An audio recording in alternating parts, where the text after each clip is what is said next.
Good morning, everybody, and welcome to the Administration and Operations Committee meeting of Tuesday, March the 19th. Wow, that's crazy. Well, as far as attendance, we'll note that everybody is here today. Thank you all for coming. Does anybody have anything to add to the agenda today? Councillor Miller. Nothing to add, but as far as the agenda goes, would it make sense, Mr. Chair, to put 8.1 after 4.1? It absolutely would, Mr. Councillor Miller. Thank you. So everybody, we're moving 8.1 to after 4.1. All in favor of doing that? Okay. Can I get a mover for the agenda with that amendment? Councillor Coleman, Councillor Oakley, apologies. Any other questions? All in favor? Opposed? That is carried. Okay, declaration of pecuniary interest. Does anybody have any now? Seeing none, if some arise through the meeting, just be sure to let me know. Delegations. We've got 3 delegations today. First delegation, 4.1, is Jim Bruzies. I hope I pronounced that correctly. Jim is online. I believe we have a presentation as part of this delegation. Jim, can you hear me? Yes, I can. Thank you. Did I pronounce your name correctly? Yes, you did. Okay, thank you. Very good. Okay, so we'll get you set up with the presentation here, and then you have 10 minutes for your presentation. So just stand by for just a minute here. Okay, thank you, Mr. Chairman.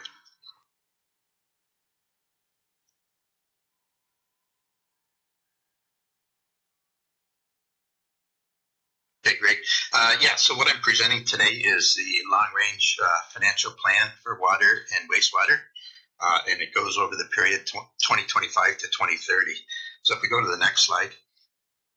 The reason for this is the Ministry of the Environment, under the Safe Water Drinking Act in 2002, requires that municipalities update its financial plan in conjunction with the application for license renewal, which occurs every 5 years.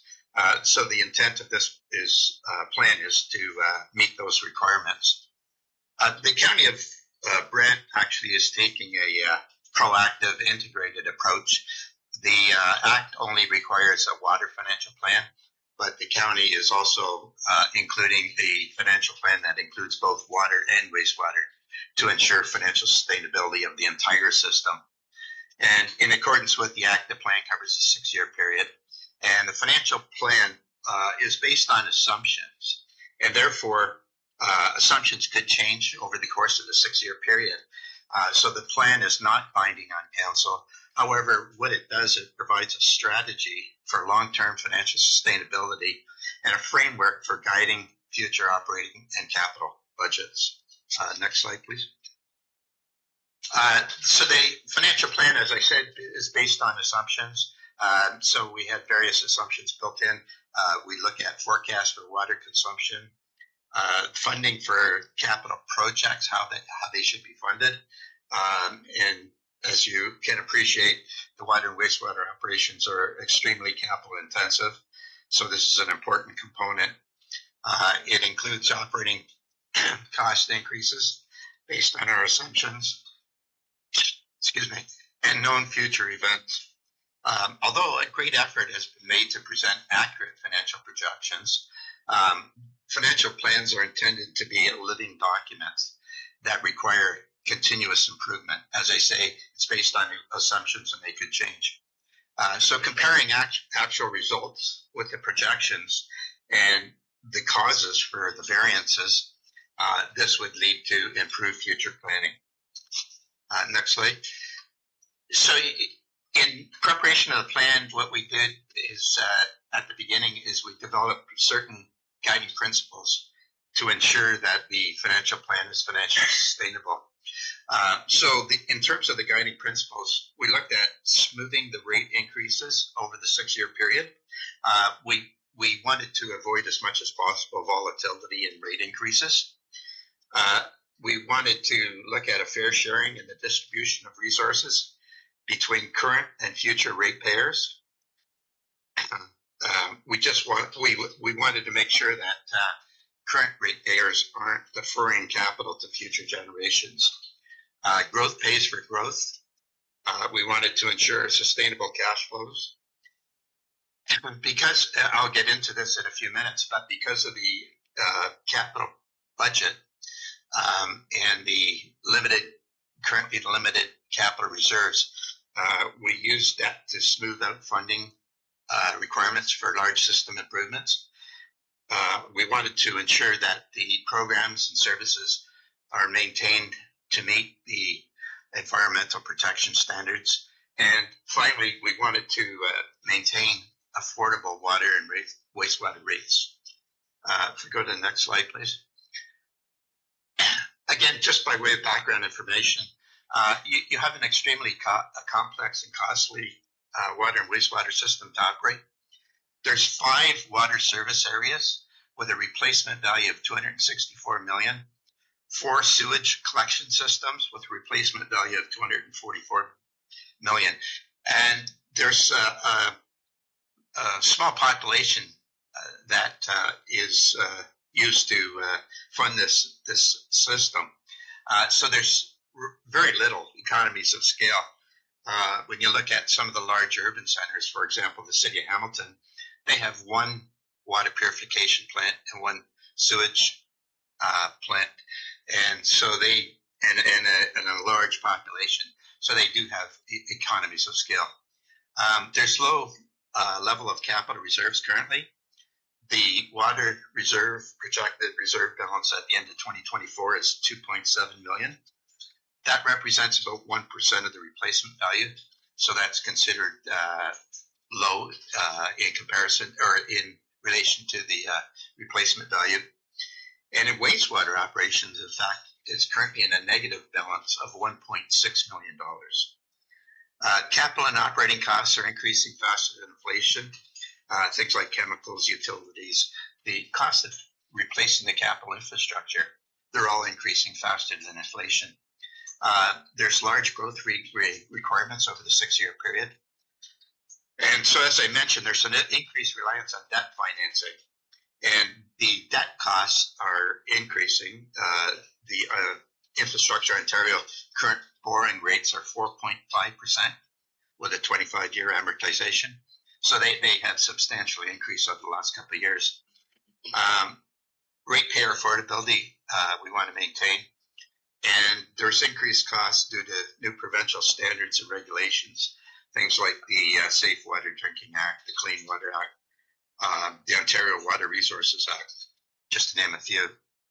So in light of the challenges and the assumptions that we built in, here's the results of the forecast to help ensure financial sustainability. So in the water operations, the total operating costs, we're projecting an increase from 2024 of about $9.4 million to $11.2 million in 2030, and in wastewater, $4.3 million in 2024 to about almost $7.3 million in 2030. What that represents is a rate increase, and as I said, one of the guiding principles is to smooth the rate increases.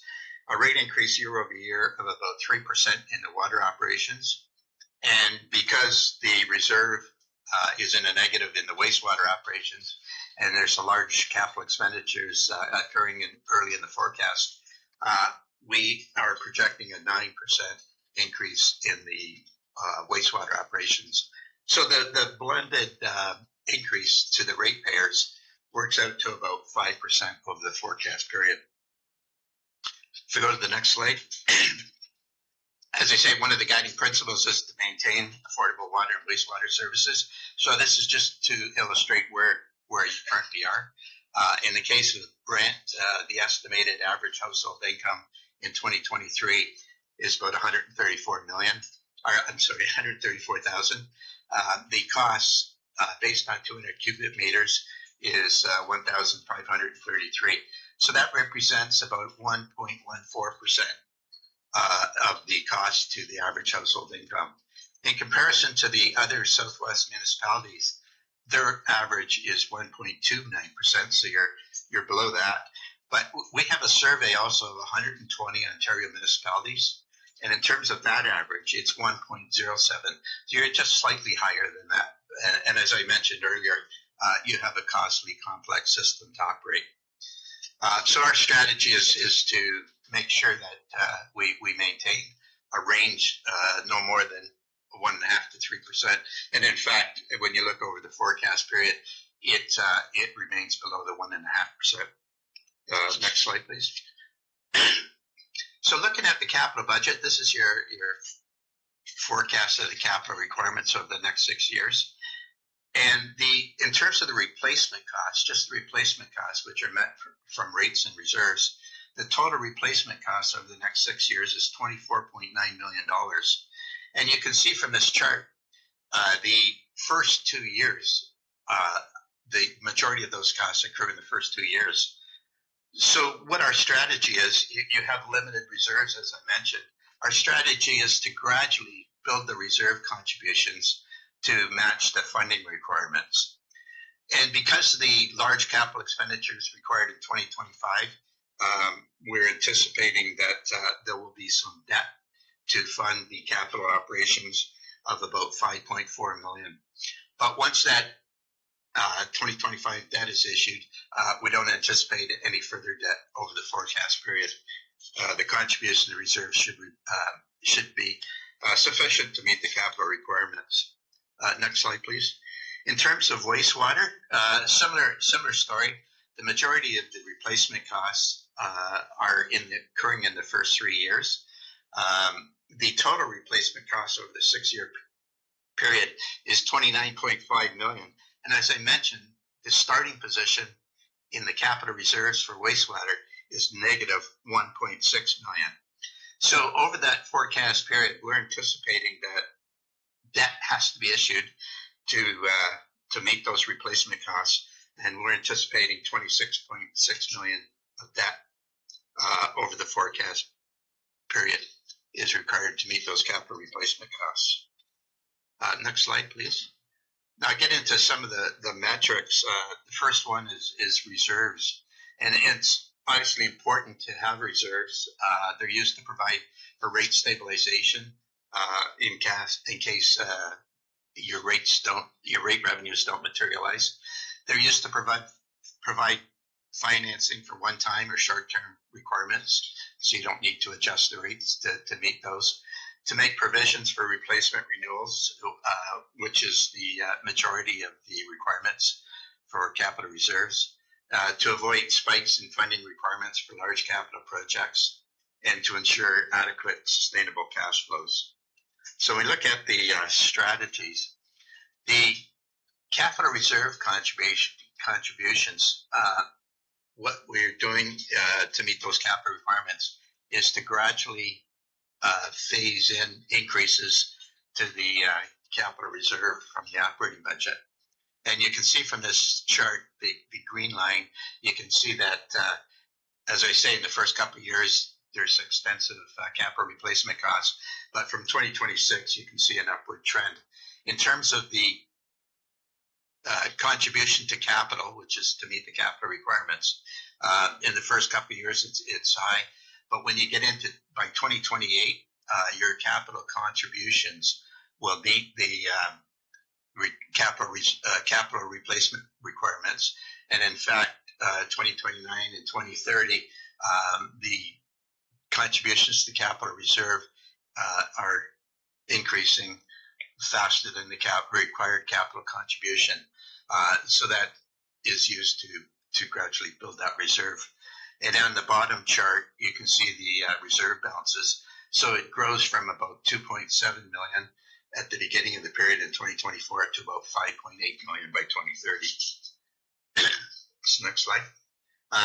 So in terms of the wastewater, again, the capital contributions, you can see the contributions from the operating rent. You can see the green line, a gradual increase, and then the requirements, what's coming out of the reserve to meet the capital replacement needs, you can see it's below. However, again, to balance the total capital replacement needs, we over that time period, we had to issue $26.6 million of debt. And in terms of the reserve balance, it's currently a negative balance, as I mentioned. By 2030, it's a positive balance of about 1.8 million. Next slide. Another metric that is commonly used is looking at reserves as a percentage of gross expenditures.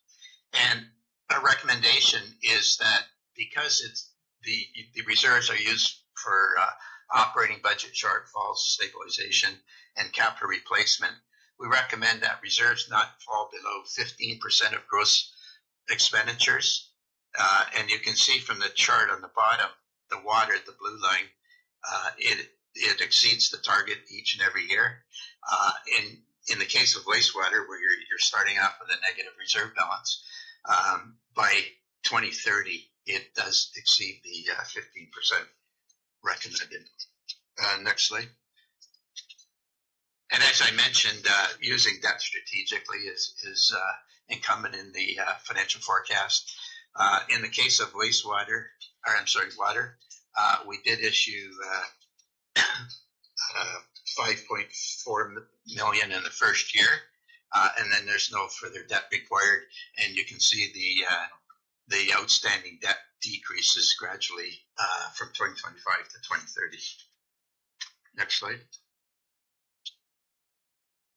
And in the case of the wastewater operations, where we're starting off with a negative reserve balance and large capital replacement costs, you can see in the first couple of years the debt increases. That's the issuance of the 26.6 million I talked about, 26.4 million.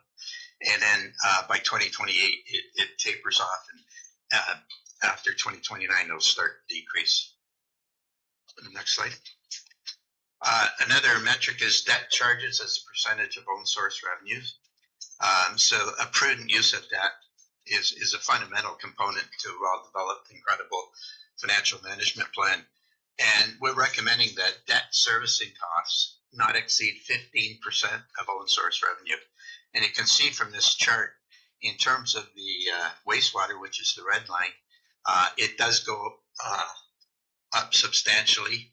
And in fact, in 2030, it's 29.4% of the operating own source revenues. So that's quite high, obviously. But looking at the combined, in terms of the water, it's 6.8 by 2030, 6.8%. So when you look at the combined utilities, it's 15.5%. Next slide. So to summarize, the financial plan ensures a reasonable degree of stability and predictability in the rate burden, while supporting affordability. We smoothed the rate increases through the period. We kept the rate burden under 1.5% of average household income. It supports a fair sharing in the distribution of resources between current and future ratepayers. We met the capital requirements. Provides a sustainable level of revenue for future rehabilitation and replacement needs. So we're gradually building that capital reserve over the period. Maximizes financial flexibility through the use of reserves. So as I say, again, we're building the capital reserve gradually, and we're limiting as much as possible the use of debt to maintain that financial flexibility. And finally, it maintains programs and services that meet environmental protection standards. So, Mr. Chairman, that's the end of the presentation. I'd be happy to answer any questions. Okay, thank you very much, Jim, for that. Questions from committee? Councillor Bell, Councillor Miller. Thank you, Mr. Chair. I presume I can ask questions related to the report as well. Okay. They interact, they just bounce between the two. Go ahead and we'll see where it goes. Okay, thank you.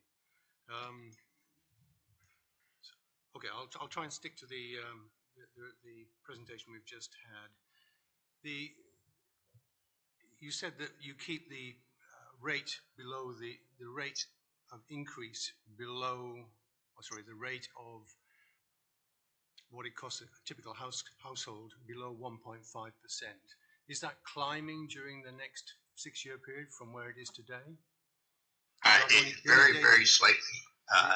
The overall increases, like I say, on the rates is about 5%, and we anticipate average household income increasing by 2.5% to 3%. So but it does remain below 1.5%, but a small increase over the 5-year period. Okay, thank you. Next question was around the debt, which clearly is an important part of dealing with this. I presume that when we look at whether we stay with under the 15% of own source revenues, that we treat water and wastewater as a separate, totally separate account from the rest of our operating budget in the county. Is that correct? That's correct, and why I showed the combination of the two, it's just to illustrate that capacity in the water and wastewater operations. So that if I just going on from that point, the debt then has to be repaid from water rates. So when I looked into the chart that is in our report from staff, the debt repayment on water to this year is, I think, 0.5 million. In 2030, it goes up to 2.2 million. That will, I guess, translate into a rate increase to our water rate payers. Is that correct? That's correct, and that's when I showed the projected rate increases. That's built into those rate increases. So that's all accommodated without us going over the 1.5% limit that you said. That's correct, and it's on the average of the household income, and it's all accommodated in the 9% increase in water and 3% increase in. 9% increase in wastewater and 3% increase in water, with an overall blended increase of about 5% impact to the ratepayers. But that I think includes growth as well. So the actual ratepayer won't see 5% increase. That's correct. What we're showing is rate revenues, but the determination of the actual rates would include possibly a higher consumption as a result of growth, and so the rate would translate to the ratepayer probably slightly less than those percentages as a result of growth. Okay, thank you. Thank you for that. Councillor Miller. Thank you, Mr. Chair. Just a few questions. It was a great report. I liked how it was laid out, and the author explains why we should do this and that. Question of clarification to Jim, and that's in your presentation you had one on wastewater capital budget 2025 to 2030. For us around the table, it's on page 15. And if you could explain that, just clarify for me. It says total capital replacement costs for wastewater is 29.5 million over the 6-year period. And then if I look at the graph, I look at 2025, I see 21 million. If I look at 2026, I see 25 million. What are those bars represent? Yeah. Just to explain, the 29.5 is the replacement cost, which is met from rates and the capital reserve. The rest of that bar is related to growth, which is met from development charges. So our presentation and our focus is on the rates and impact on rates, and it's assumed that the growth-related capital costs in the capital budget would be met from development charges. So those bar charts, those are the actual amounts we're planning to spend right now. That's right? Yeah, and I thought so because St. George is like 10 million, Kingsville 5 million. That's correct. Okay, I wanted to ask. It's not listed in the report anywhere, but wastewater and water's they're fairly energy intensive, and I'm just wondering what's the impact of the carbon tax on costs for us. Because I don't see that, like I say, mentioned anywhere, and they've gone up quite a bit. I'm sorry, I didn't hear that. Do the carbon taxes impact our the carbon tax? I'm not sure if engineering department have more information on that. What we did is we built in generally about a 3% increase for inflation. So if there's further impacts on carbon tax, I would say it's not built into this forecast. Okay, I mean, that's, it seems impacting my gas prices and home heating and all that stuff. So I think it's gonna, I think at the end of the day, it's gonna be a little bit higher than what you're showing. And just to be clear, the, as we borrow debt for water, wastewater, that interest expense, that goes on to that interest expense is built into the operating budget, so that would also be included in their costs? That's correct. And in our projections of the increases, that's taken into account, the increased debt charges So in the operating budget.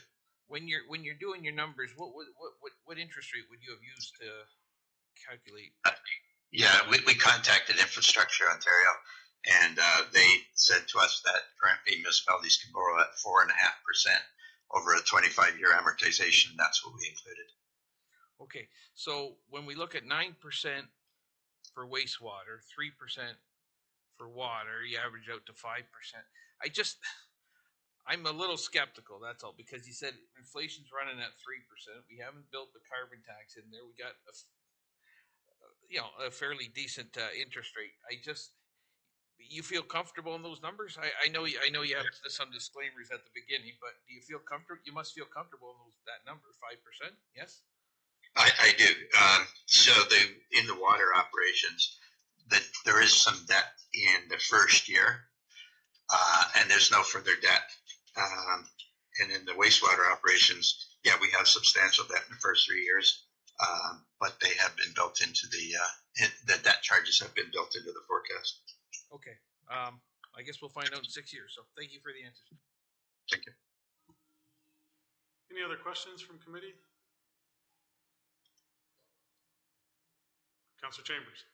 Just through you, Mr. Chairman, I'm wondering if the presenter could maybe look into a crystal ball, and there may be some things that happen that will impact this plan that adversely. And I'm just wondering, what are some of the things that could happen that would have an adverse effect on this program to 2030, if that question makes sense? What can we look for? What can we hope to prevent? Jim? Yeah, through you, Mr. Chairman. The risks, I think the greatest risk would be inflation. And one of the big items is your capital replacement costs are quite extensive, and the cost of construction is increasing has over the last couple of years, higher than inflation. So one of the risks may be that your capital replacement costs increase dramatically. And then in terms of the other inflationary assumptions, that potentially is a risk as well. You mentioned utility increases might increase more than 3%.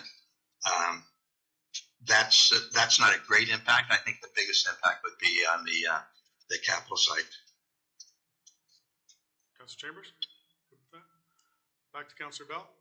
Yeah, thank you, just following up on Councillor Chambers' point. Up at Collingwood, a water treatment plant was tendered out not so long ago, and Rob Walton knows this. It was tendered out on the assumption that it would cost $100 million. Not very different in terms of technology to what we're going to put in place in St. George. It came back at 210 million. So, if you're looking for a risk, there's a huge risk. And I think one of the additions that this report could benefit from is saying, what if? So let's say we suddenly find that we're in a Collingwood situation and our capital costs are actually twice what we thought they were going to be. Then what? So that maybe is something that Heather Mifflin has to play with rather than the presenter today. But I think when we get this kind of report, just to build on what Councillor Chambers said, let's see what the risks are, up and down, and let's have them translated so we don't get shocked if something does actually happen. The other thought that occurred to me was, as we grow our water treatment plants, particularly, I noticed in the complex table at the back of the staff report, we appear not to be growing the salaries that are required to operate these extra facilities. And I wonder whether that's also a challenge to the integrity of these numbers. Thank you for that. I'm just going to ask a few questions to clarify. Actually, we'll get Mr. Walton to come up and talk to this a bit. Through you, Mr. Chair, to the committee. This is all excellent discussion. I think the thing we've got to keep in perspective is that before Walkerton happened and we had these regulations, we didn't really do this, right? So this is good. I don't know, in the financial plan scheme of things, this would be the third or fourth one that we've done. So I think the good news is that we aren't looking at 20 and 25% rate increases. You know, the ones we have are moderate. There definitely are risks here. And you know, the Collingwood one, I don't know the intimate details of what happened there. But, you know, we are seeing cost increases. You know, St. George's wastewater treatment plant, I think we have, I don't know, in the DCs somewhere upwards of 30 million in there. And clearly we have a cost coming forward of that, much higher than that now. But that's a DC cost, and we're talking to the landowners group there about how those costs can be financed now. We know going forward on that project, we're risk managing already on that project. We'll be bringing a report to council this year to pre-purchase the technology for the plant ahead of time, so we'll see that cost before we do the final tender. So we're doing what we can. The costs are the costs. You know, when you're done the end of the project, you know what the costs are. We're working on methods to get there, to risk manage them along the way as best we can. We can't control everything in the industry, so, you know, as I say, some of the costs are what they are. So I think that those are good things going forward, and the fact that we're, you know, the county is doing the long-term financial plan for everything. The fact that we're doing this report, you know, we're doing development charges. We're dovetailing all these things together and looking at them and looking at the plans, how we're going, and then as we bring reports forward to council, you know, we're thinking about these things and talking about them in those individual reports. So, yeah, I think we're doing the best risk management that we can, and you know, the economy and the cost of things will be what they are, and we'll react to them as they come along as best we can. Thank you for that. I just want to ask, any more questions from committee? Councillor Chambers. Just one, Mr. Chairman, through you to the presenter again.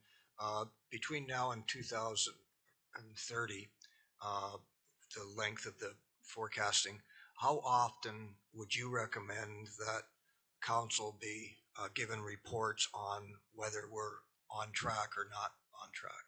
Would it be quarterly, semi-annually, annually, every 3 years, or how often would you recommend that council be apprised of how we're making out on this? Through you, Mr. Chairman, what I would recommend is that as events occur and they're dramatically, or they're different than what we have built into the forecast, that it be done on a one-off basis. And nevertheless, there should be an annual report to council as to the status of what's happening in comparison to the report, and the variance explained. Thank you for that. So if no more questions from Mr. Walton.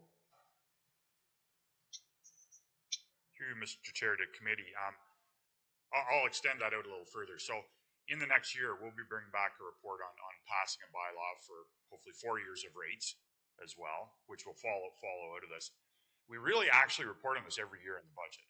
So when every year in the budget, you approve the expenditures for that year and the revenues and the expenditures, whenever, and the what's in the bank there is all looked at every year. So that actually happens now. So I hope that gives a little bit more info to council. Okay, thank you. All right, no more questions from committee. I've just got a couple questions for the presenter, if I could, of clarification. And Mr. Walton spoke of DCs and conversations going on with that. On page 10 of the report, it states right in there, growth pays for growth. We know that's not 100% true. So I just want to clarify that, in fact, growth does not pay for growth. Not 100% anyway. Some people think it does, but in reality, it does not. I wanted to clarify that. And then on page 14 of the report, I'm curious with the federal and provincial grants for the water capital budget, why is it only in 2025? Can you respond to that, Jim? I think Rob has an explanation for that. Rob?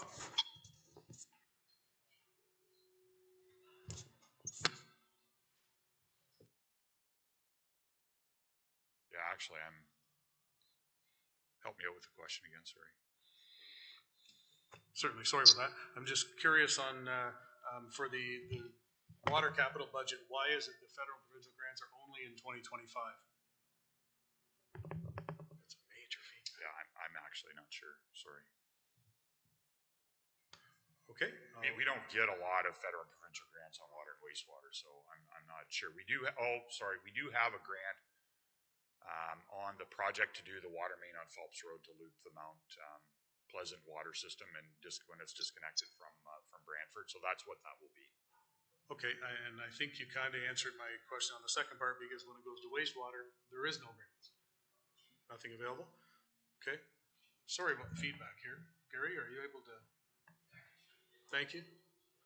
And then, sorry, if we go to page 17, when it talks about the water reserve strategies, there seems to be quite a jump in the contribution to capital between 2025 and say 2026. And then as it gets towards the end, it drops off there. Is there any way to make that more of a gradual increase, or does it have to be that big, I'll call it the big bam between 2025 and 2026?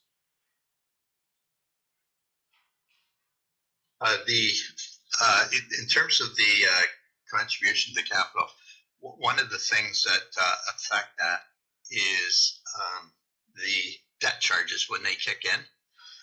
So in terms of when the debt charges kick in, the contribution to capital, what we did is we balanced it off with that figure.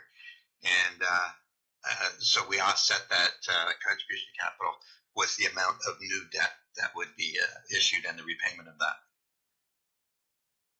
So in terms of the forecast, yeah, no, there's I can't see any way of smoothing it any further. Okay. No, I appreciate that, because like in looking at this, it goes 2024 and then it does a drop and then it does a big hike. I'm just wondering if there's any way to balance that. That's all. Sorry, committee, I just have two more clarification. On page 19, when we talk about recommending the reserves don't fall below 15%, I appreciate that. That's great.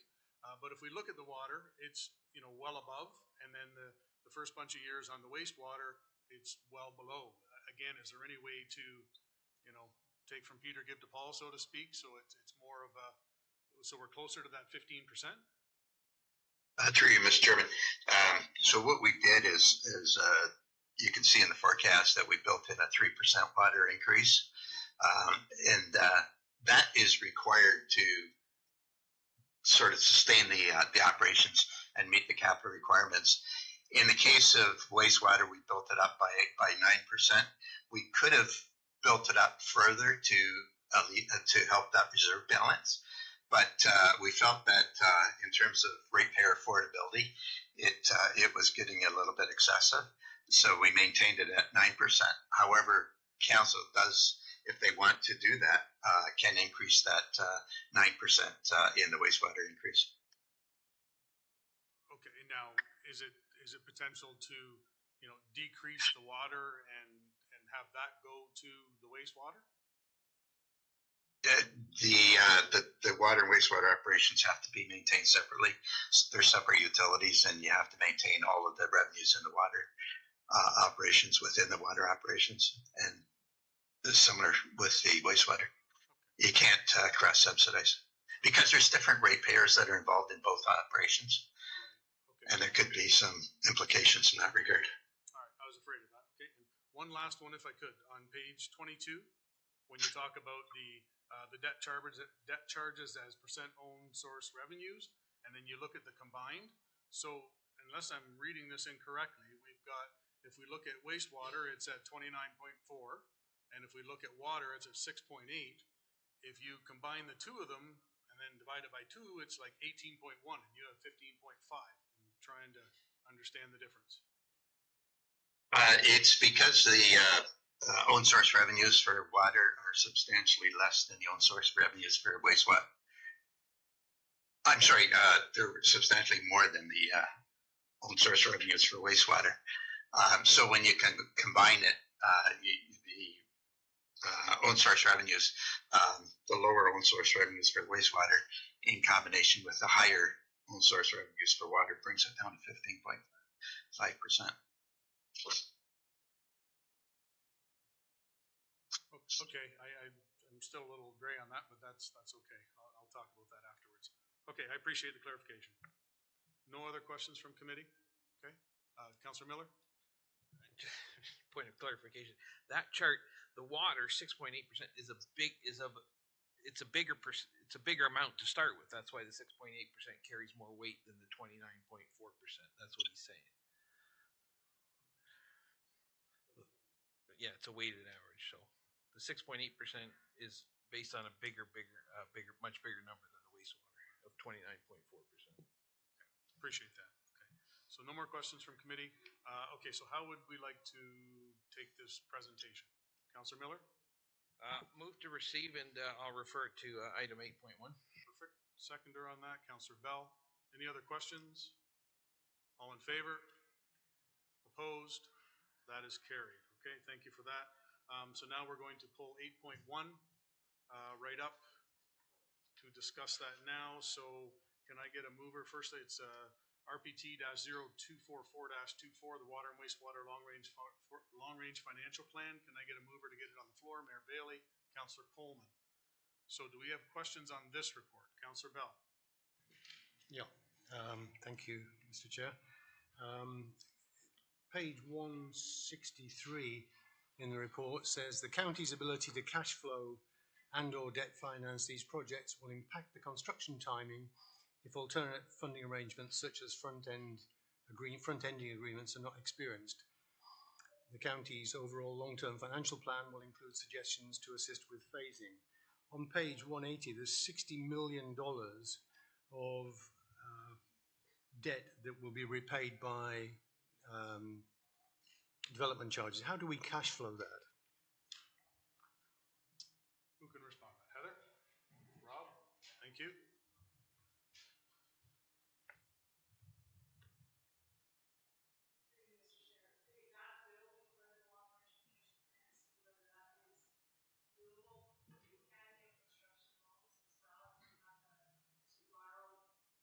Sorry, to borrow right at the beginning. We can get construction loans if needed.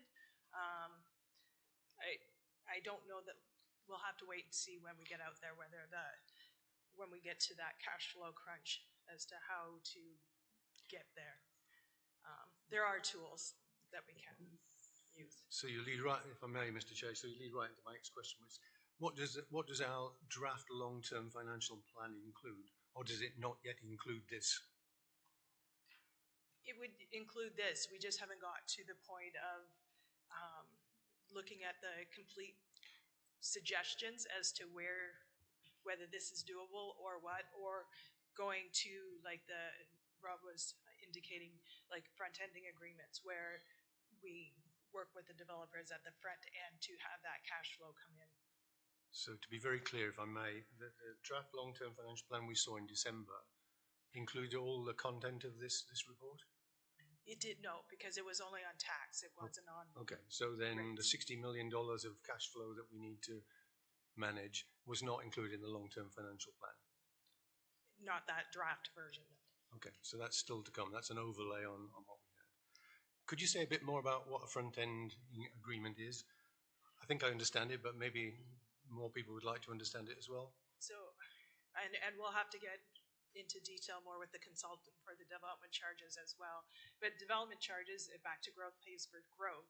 So development charges would largely fund some of those major projects. But to get them going, knowing that development charges doesn't come to the county until the building actually happens. So to help out, then there are in the Development Charges Act, allowances for front-ending agreements where you negotiate, work with the developer and come up with an agreement where they pay a certain amount of money upfront and then it gets credited against their DCs when they go to build. So just to take the two big projects that are coming up, the two water treatment plants, one in St. George and one in Paris, have we got into negotiation with developers about front-ending those two projects? St. George, we are in discussions. Okay, so positive discussion. Okay, so another question, if I may, Mr. Chair. Yep. On pages 189 and 193, it's very detailed, and I appreciate the detail there. But looking at the salaries line there, it appears that the salaries do not grow other than through inflation, despite the fact that we're adding an extra water treatment plant in Paris and that we're doubling the size and removing the old one in St. George. Is that a reasonable assumption to make? Through you, Mr. Chair, probably leave it to either Rob or Andrea. Probably we could have included additional positions, but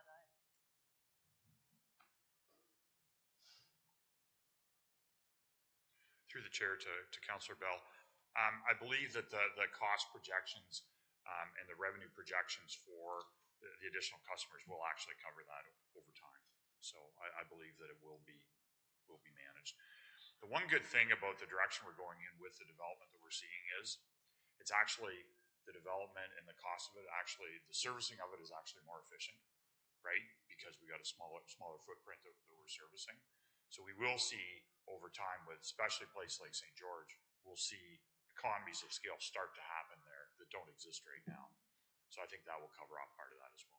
Okay, final question related to that is, when does the wastewater treatment operations contract come up for renewal?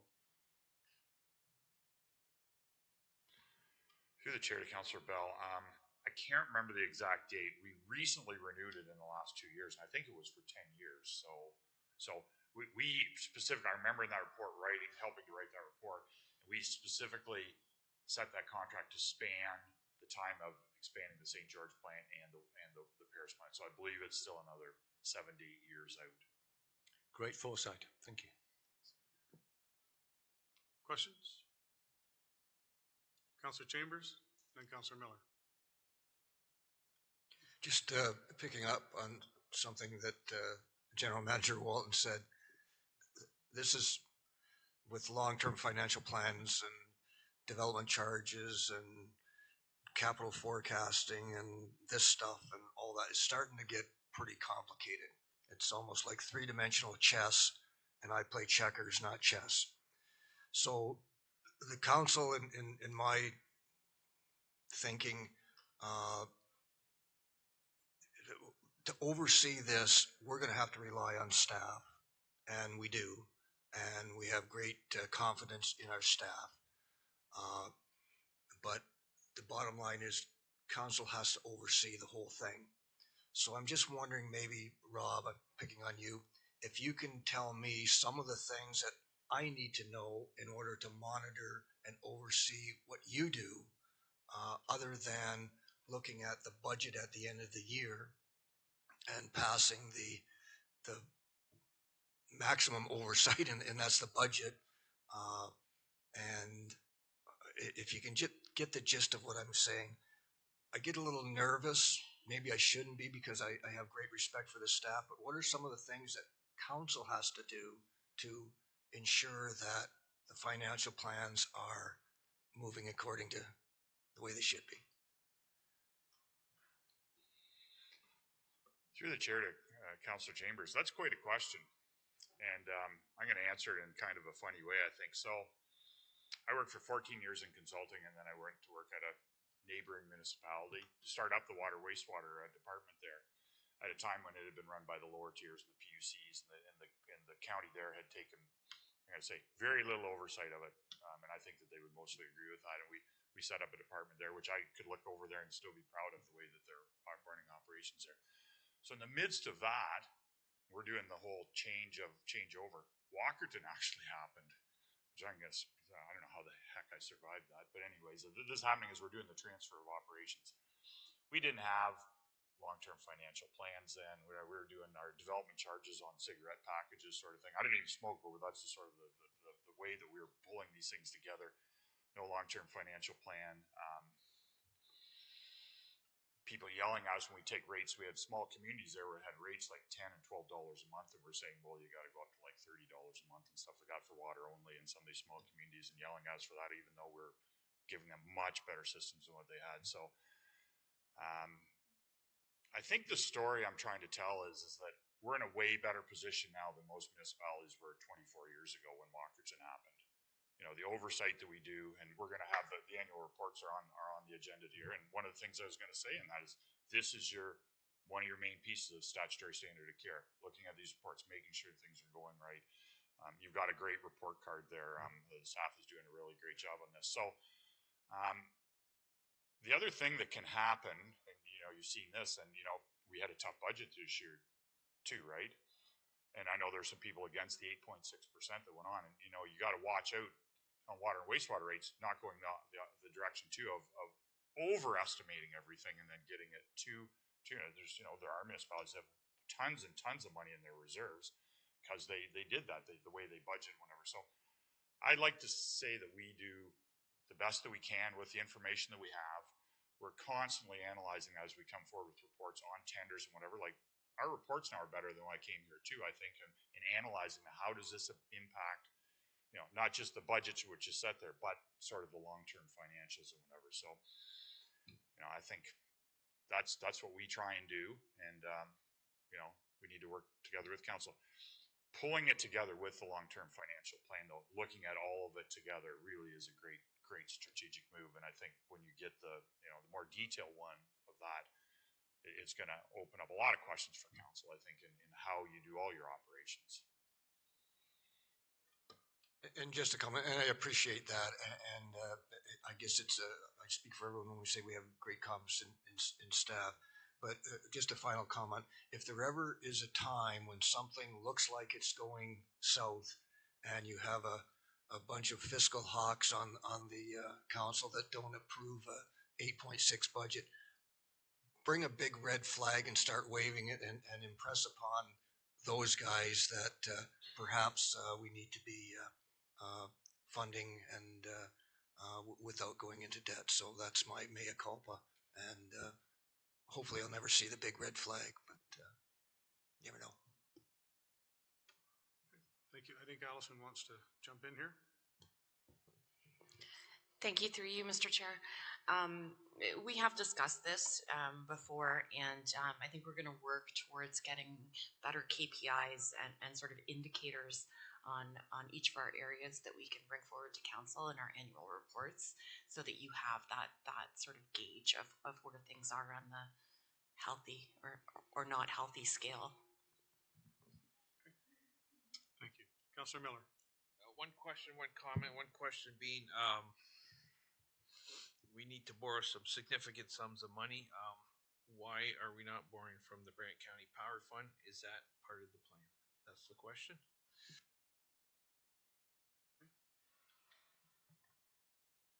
Here comes your answer. Through you, Mr. Chair. That will come out of the long-term financial plan as one of the options as to where to best use or borrow from the Brant County Power Fund, whether it's for these major kind of projects or other affordability, like housing kind of projects. That'll all be in the overall plan. Okay, thank you, Heather. Okay, so yeah, it will be looked at. Just a comment. I like the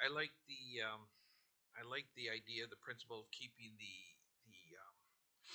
debt at 15% of revenues, because as we already learned, we probably knew this before, but that interest cost gets passed on to the operating cost. And if you look at page 193, and this is just for wastewater, interest charges go from, in 2024, 127.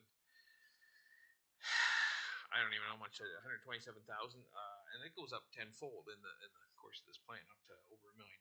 So I mean that if we're not careful, you could really just get your significant increases just from the interest alone. So I like that idea. Having said that, I agree with what was said. Councillor Chambers said. Councillor Bell said.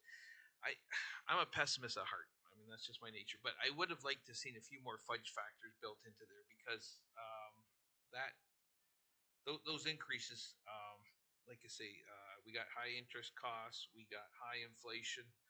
We haven't properly built in the salaries costs. We know energy's going through the roof, whether there's a carbon tax or not, and it's a very energy intensive industry with water, wastewater. So there's a couple other things I was going to mention that add to the cost. So you got to start with a plan. This is the plan. The devil fools with the best laid plans. But I just, like I say, I would have, if I was writing the report, I would have built in a few more fudge factors. But all I'm saying there is, I think it's a good idea if we keep a tight watch on what's going on because I think the numbers will be shifting quite a bit. So I'll leave it at that. Thank you, Mr. Chair. Thank you. Any other questions from committee? Councillor Bell. Yeah, thank you, Mr. Chair. It's more a question of principle. I think we began this conversation by saying we only had to deal with water, and yet we've expanded our thinking to include wastewater. Should we include stormwater management? And given that we're in the process of going to the public about that, I don't want to be in a place where suddenly we find we're adding things on that the public weren't aware of. So I'm concerned about this whole subject of adding. It's almost a stealth tax. That's how it's viewed in the community. If you add the anticipated $12 a month for the stormwater utility to our tax increase that we just announced, it actually takes it from 8.7 to 13 for the average person. And I think we need to be thoughtful about how we communicate these things. But I think if we're going to wrap everything up in one nice parcel, then we should wrap it up into this parcel as well. And maybe staff could comment on that. Rob? Through the chair to Councillor Bell, I'd agree 100% that if, in a perfect world, we would be reporting all of these three things together, but we don't run stormwater as utility right now. Starting Wednesday night, we're starting the public consultation on that. Some of the comments we've received so far are not that pleasant, but I think we have to get the real story out there, and that's what we'll try and do through the public consultation. And what we're doing there, the $12 a month actually isn't an ad. It's an add to some people, and it's a subtraction from other. We're budgeting and dealing with storm now. It's underfunded, but we're dealing with it in the budget. This is a new way of collecting money. And the one thing we really got to remember there is that there is an inequity already out there. We're out in a village like Harley putting in the Bennett Municipal Drain at thousands of dollars for some properties, which those people are going to be billed directly. And then we're doing other improvements in urban areas where we're collecting off taxation, which people in Harley get to help out with as well. So we need to make that to be equivalent across the board too, and recognize how we do those things.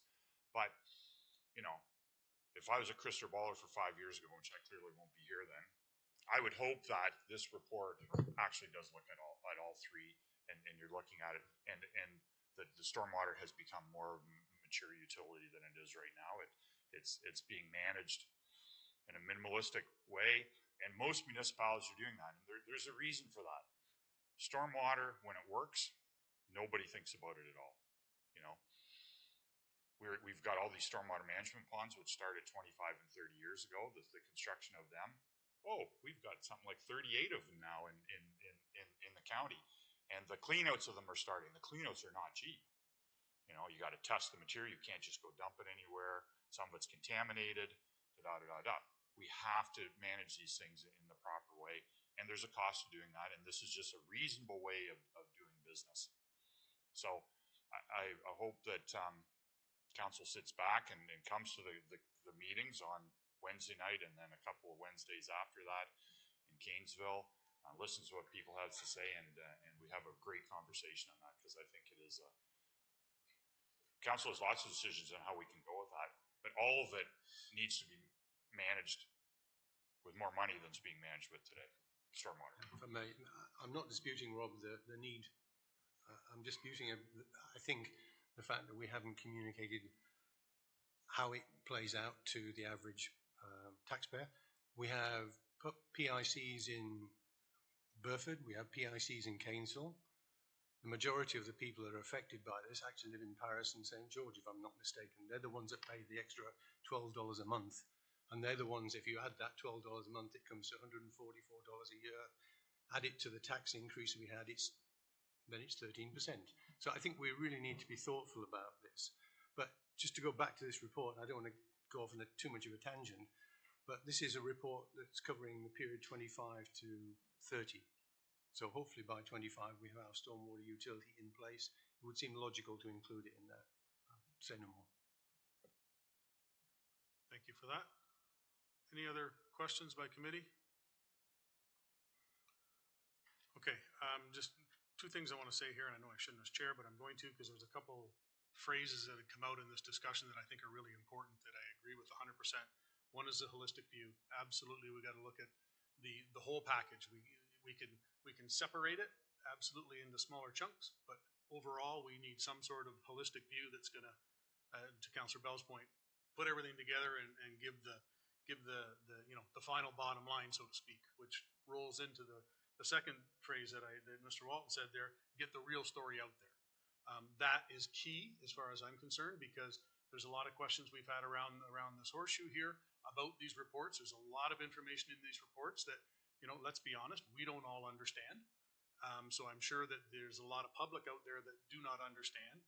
And I'm always a believer in those that take the time to, log into whether they're looking at our council meetings or committee meetings afterwards. If there's anybody out there listening, if you're ever gonna read a report, there is a ton of information in this report that is critical information that everybody should know. And again, a lot of it, or some of it, you might not understand, but that's where, staff and council can help out with some of those questions. But there's so much information in here that everybody in the county needs to know. And unfortunately, not everybody will look into it. And then you get some of the comments, as Mr. Walton was talking about, with what's going on with stormwater, because there's a slight, and not everybody, but there is misunderstandings out there about how all that works. So I just want to say that the fact of, if there's ever an agenda to read, this is definitely one of them, because the information is there that's critical for a lot of people to know. So that being said, no more questions, no more comments from committee. We've got it moved and seconded on the floor. All those in favor of the report? Opposed? That is carried. Thank you very much. We are now going to flip back to our delegations. Thank you for being patient. Next delegation is Nathan Etherington. Maeve Kyle, are you gonna, there's two of you, there's three on here, but that's okay. Good morning, everyone. Hopefully we're going to be much shorter than the last presentation. So I'm here to talk with Maeve as well about what we've kind of thought about as a committee for planning for Pride for this year. We started some things during the pandemic. Things went off the rails when we couldn't meet together that well. And now we seem to have recoalesced as a group of people. And so this builds off of a presentation that we gave at the library back in December. So rather than force everything into 1 month, the discussion with the group decided maybe we should have events over 5 months and have one event in each ward of the county so we can properly represent the entire county. And base the themes for the events off of the original Pride flag. So Maeve did some work for us as well in getting us a grant of $5,000, so we have some money to be able to help assist with some of these events. So I'll turn it over to Maeve to talk about the first couple. The first event we're hoping to have is a queer history event that would take place in Ward 2 at the Paris High School Library, and it would be in collaboration with the Panther Pride group that they have there. And then the second event would be in June, which would be a nature event that would look like a hike and a picnic. And it would take place in Ward 5 in Mount Pleasant. And then in July, we're going to have a queer creativity event in Ward 4 to like make art together and have an open mic for people to share their art, like music and poetry and stuff too. And then we'll kind of finish off the year in August with an event, hopefully in Glen Morris, about spirituality. That's one of the colors in the pride flag. So a bunch of people from different faiths and different spiritualities about what pride means to them. And finally, hopefully our largest event will be in September, and we're hoping to work with county staff to secure Lions Park and the amphitheater and have an event there. We are supposed to be meeting hopefully with staff tomorrow. I haven't heard back confirmation of that meeting, but hopefully that meeting tomorrow will happen and we're able to get some forward motion on the plans and preparations for this event, what we need to do, have all the checks and balances in place for everyone. Yeah, so that's a summary of the events that we're hoping to host over the course of this year from May to September, and to be like inclusive of all parts of the county and different aspects, to include like how diverse the queer and trans community within the county of Brant is. Yeah, so thanks for listening, and we hope that council is supportive of us and our efforts in building some community work here. Thank you.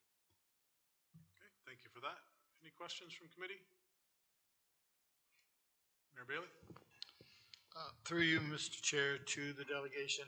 Not really a warning, but a concern that I have.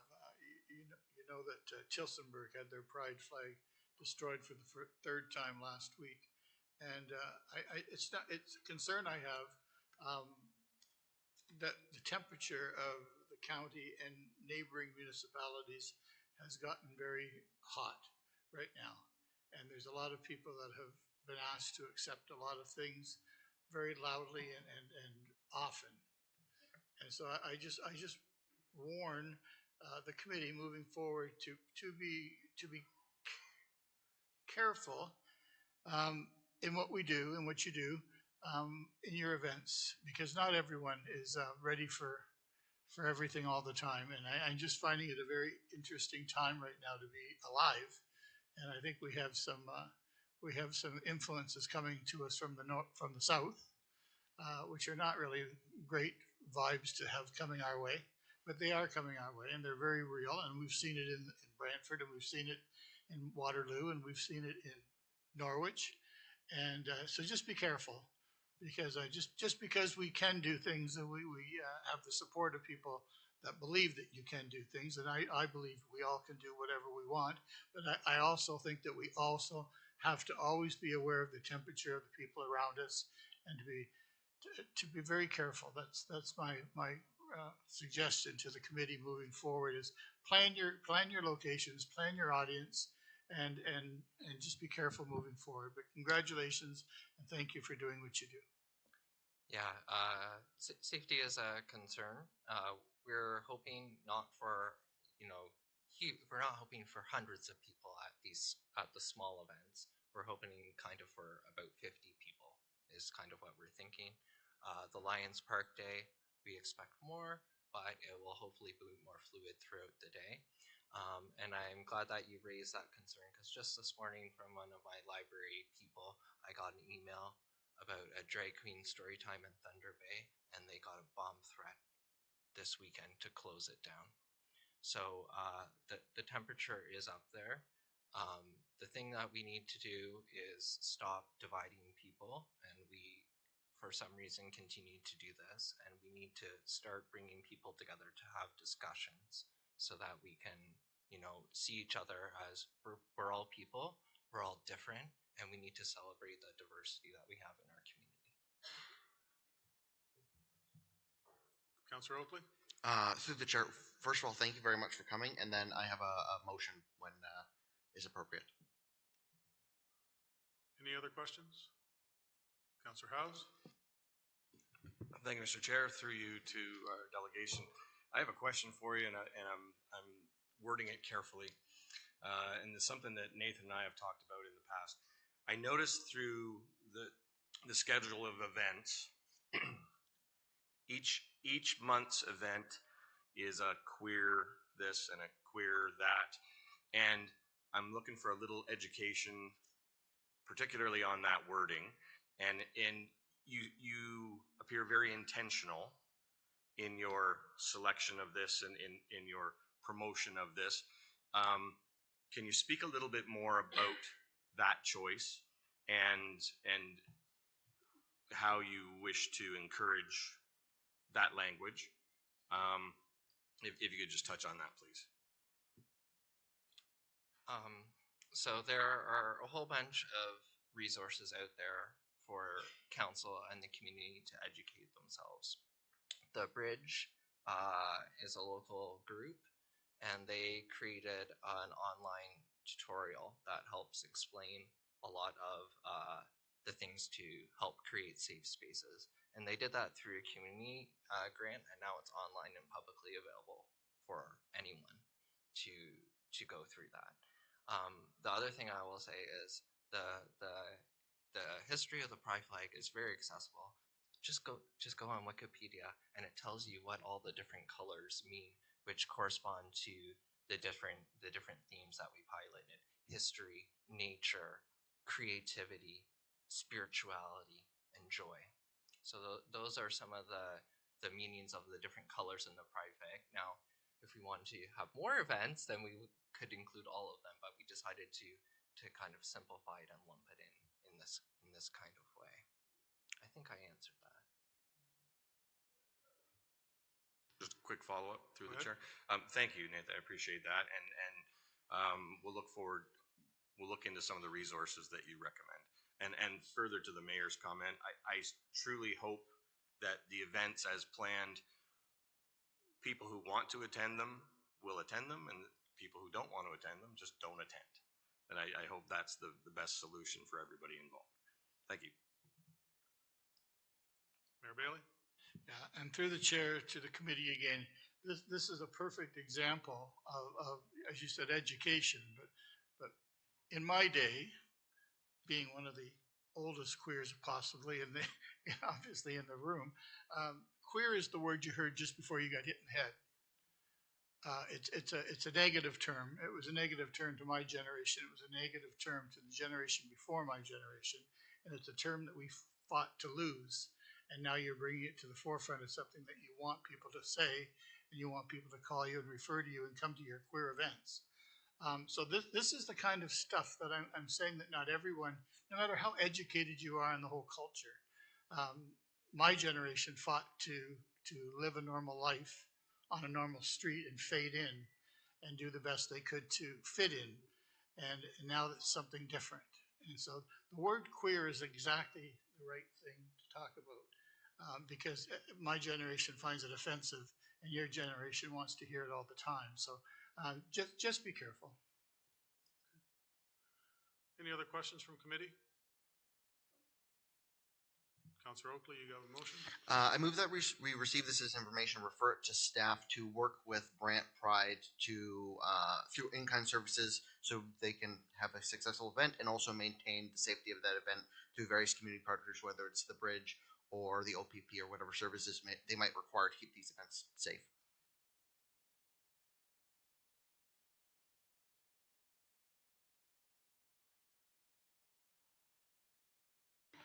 So, seconder for that, Mayor Bailey. Any questions on that? All in favor? Opposed? That is carried. Thanks. Thank you guys. for your time. Okay, we've got one more delegation, Matt Cummings. I think Zach wants to say a few words before Matt goes on there.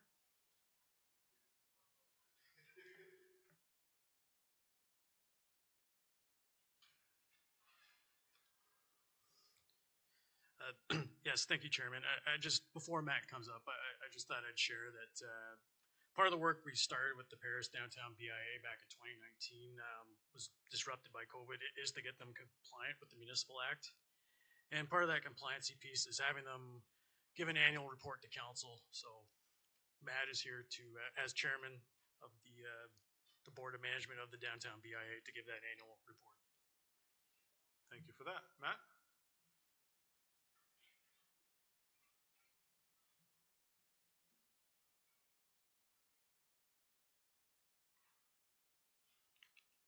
Thank you very much for having me.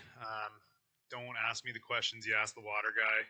We're blowing through our reserves like crazy, and I can't tell you why. So the answer is I don't know. How do I, is there a thingy for me for slides?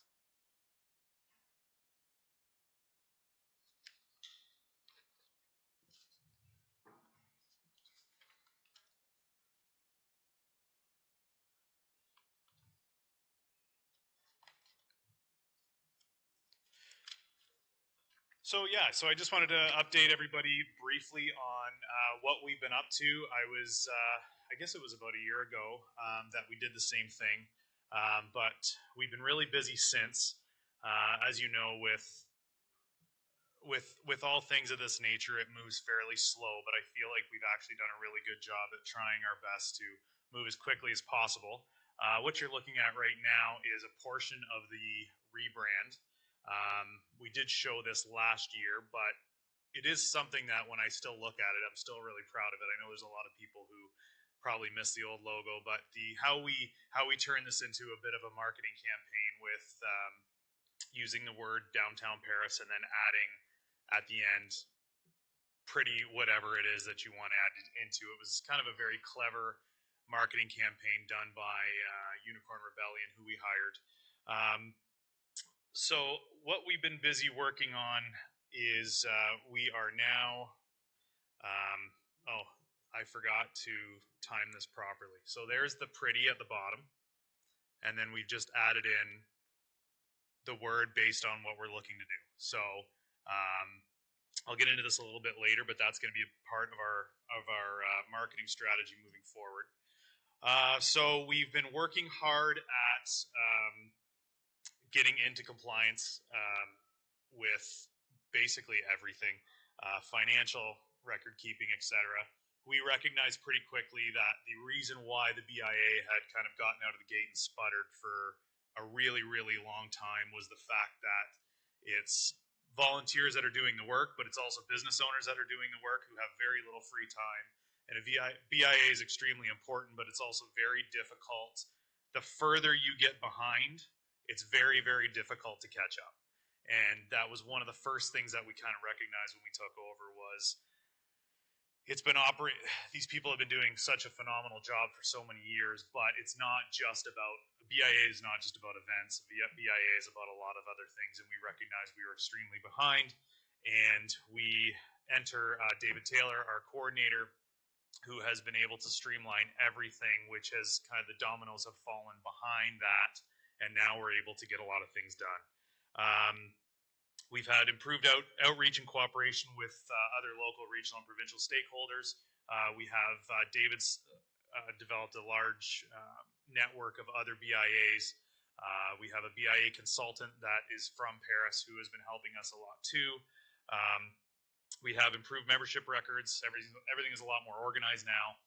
We kind of know who's in the BIA and who isn't, which, believe it or not, wasn't something we had before.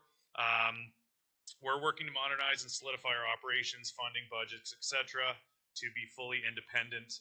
I actually don't really know what that means, so I'm going to move on. The workshops and the presentations for members. So what we're doing there is we're actually creating a lot of events that involve everyone in the BIA, and we're actually finding that we're getting more people interested in joining the BIA, helping with the BIA, just wanting to be involved than we've ever had. When we first started, there would be meetings where, you know, half the board would, you know, now we're getting to a point where we're actually getting emails. We want to be involved. We want to help. They're starting to see a little bit of the movement, and that's really helping. And that kind of involves a team building thing. We're just doing little things like having some nights where, you know, the BIA shows up and has some snacks, has some drinks.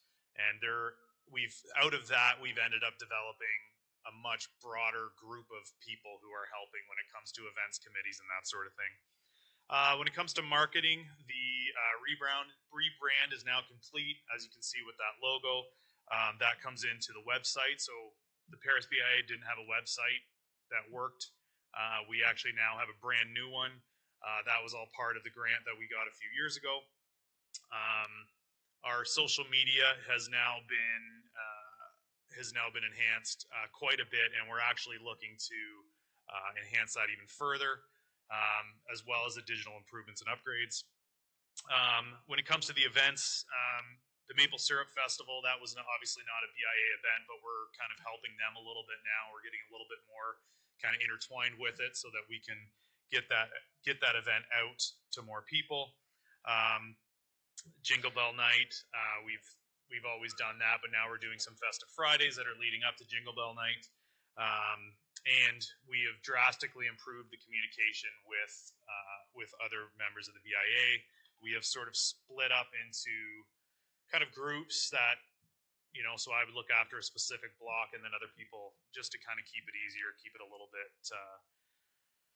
bit more streamlined, and also now starting to deal with a little bit with the county emergency management. So if they have anything that they need to tell us, now we're going to be able to communicate it to the rest of the BIA. Hopefully we'll never need to use it, but it's nice to know that we've got it, and then emergency management has us so that they can go to us and say, you know, we anticipate a massive flood, or we've had a security, or whatever it is, and we can get it out to the BIA quicker. We have completely torn the budget apart and addressed, you know, budgetary issues. We eliminated the hanging baskets, which was, we talked last year about how big of a part of our budget that was, and it just wasn't sustainable while keeping a coordinator on. And without the coordinator, there's absolutely no way that the BIA can move forward in the manner that we are. And we are looking to invest further in things like our streetscape. We're just about to apply for a major grant, which is the My Main Street grant. We're going to include quite a few new things into that as well, which, by the way, a lot of what we've actually done up until now was also funded by a grant that the county helped us obtain back in, I believe it was 2019. So we all know that we are coming into the big dig. We've had a lot of positive traction along the way. We have found there have been, you know, a few hiccups. We have seen what things can do when we get into a situation where our street is closed. And, you know, one of the things that I've always kind of felt wasn't communicated properly from a BIA standpoint is what can happen to our businesses when we close the street, what that means. It's closing the street is kind of a word. It's kind of a let's close the street, but you know, we have businesses who need to get goods. We have businesses that need to export goods. We have businesses, you know, and you know, the county has been really good at. We've been dealing with Zach and Olga and Brandon a lot, and they've been really good. We've had a recent filming that approached us about, you know, wanting to close the street and take parking. And you know, I'll admit I was really angry on the call with them at what they were asking for, but the county was very supportive about, you know, about my thoughts, and the county has been very, as much as they can when it comes to the big dig. They've been very good at kind of explaining what they can. I know there's not a lot of answers, but the big dig is a big deal too. And it's potentially a business altering deal for a lot of people, for a lot of businesses downtown. And all that we ask is that we can kind of be involved in the process a little bit to kind of let you know things that we may need that may feel small for you, but for the businesses downtown, a lot of them are very, very small businesses. And, you know, when it comes one small, short, you know, for lack of a better word, bad time in business can be catastrophic for them. So it's just one of those things that, potentially working with the county on helping with having an actual filming, Zach, what's the word I'm looking for?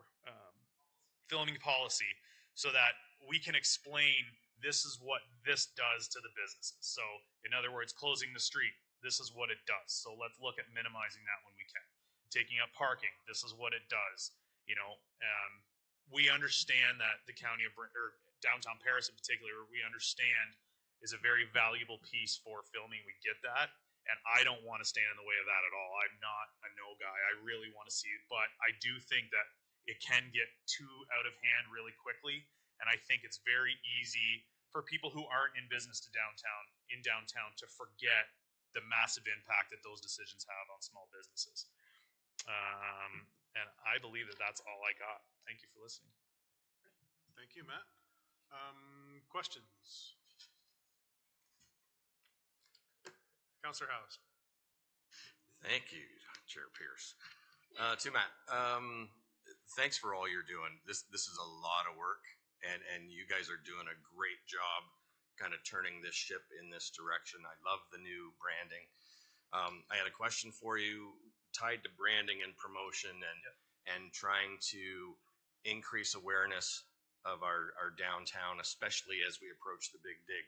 And it relates to a social media post that I saw last week where someone from the community was asking about, shouldn't we have a giant Eiffel Tower in Paris? Mm-hmm. And I responded, I usually don't jump in at any of these group discussions, but I jumped in and said, you know what, I've never tied this town to Paris, France that much other than the gypsum story. Yeah. So therefore I don't see any alignment with an Eiffel Tower. However, a big Paris sign, mm-hmm. like the Hollywood sign or like Bucerius has, where the letters are 3 feet high and three-dimensional, where people take their picture with the sign and that kind of thing. That does have potential. Yeah. And a lot of people seem to like that suggestion within the post. Is this something that the BIA has ever looked at or might want to look at as we come to a time where we need to do more promoting mm-hmm. of introducing people to downtown Paris, regardless of whether the road's dug up? Right. Yeah. And that's, David and I were actually talking about that a little bit half an hour ago he mentioned that somebody had brought up that sign. And I think that's a great idea. And maybe that's something that we can roll into to the grant that we're looking for. Maybe not. Maybe that's something that has to go through the county. I'm not sure. But yeah, that's the kind of stuff that, I agree. Like the Eiffel Tower, like you walk into everyone's house in Paris and there's an Eiffel Tower in it. And I'm like, my wife even like a year ago had a picture at a store. I'm like, what do we need an Eiffel Tower for? Like, we don't live in Paris, right? Like, I get what you're saying. Like, that's everybody's first reaction, but it's like, we can't, we're promoting, there's no Eiffel Tower here. So we're promoting us. So we're promoting, we're promoting the river. We're promoting our downtown. We're promoting the areas. Even as a BIA, we're happy with promoting everything around us. But that is something that would be fantastic. Something that, people could see.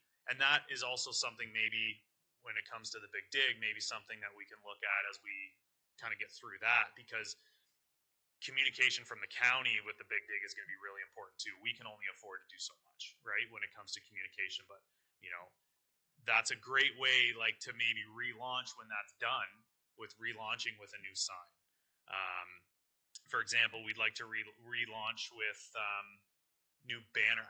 I'm assuming we don't have it now, and I don't know if I showed you the last time, but what we'd really like to do, if we can, is when the Big Dig is finished, have banners that are on the light posts for downtown that we can, take and is that slide still available or not really? It's okay if it's not.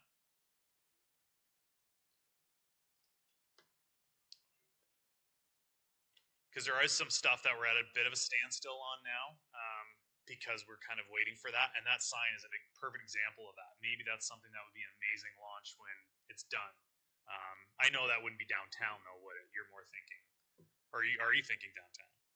Through the chair, I was thinking about it somewhere near downtown. Yeah. Where people could have their picture taken Exactly. with a sign. And that could be a good thing. Yeah. And Yeah. I mean, so this is an example that we were thinking about for the banners. So like, because it has,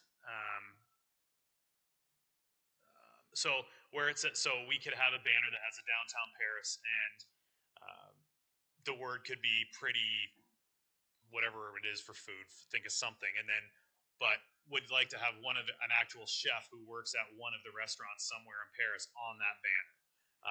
You know, pretty adventurous, for example, and then, you know, we get somebody from Grand River Rafting to send us a picture of somebody on a raft, like something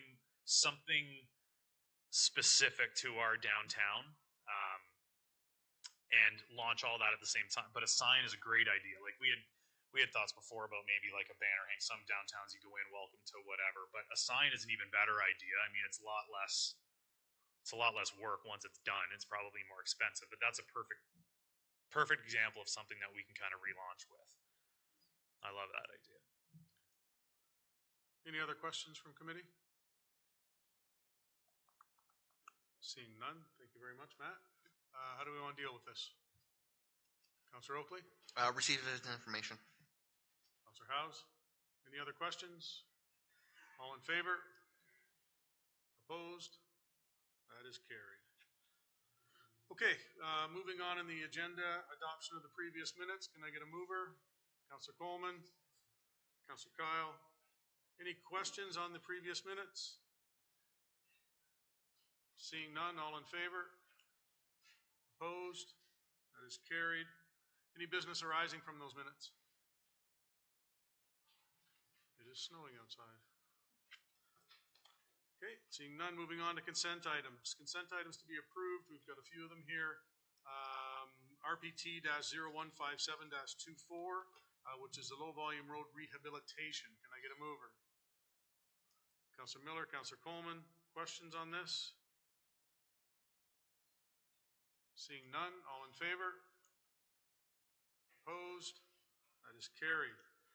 712, which is RPT 0224-24, the award of the McLean Bridge Rehabilitation. Can I get a mover? Mayor Bailey. Councillor Garneau. Questions? Councillor Miller. Thank you, Mr. Chair. The amount is $712,000, we'll call it. To me, that's a lot of money. Missing in the report, I didn't see any financial analysis. If I have a 2002 Ford Windstar that has 400,000 kilometers and I have to replace the transmission and it costs $4,000 and it's already rusty, I'm going to scrap it. So in the report, it says 3 times the project will extend the life of the existing structure. How much will it extend the life? In other words, is this a good use of our money, or should we just put this towards a new bridge? I have no idea because it wasn't in the report, so I wonder if I could get a couple answers for that. Who could speak to that? Mr. Walton?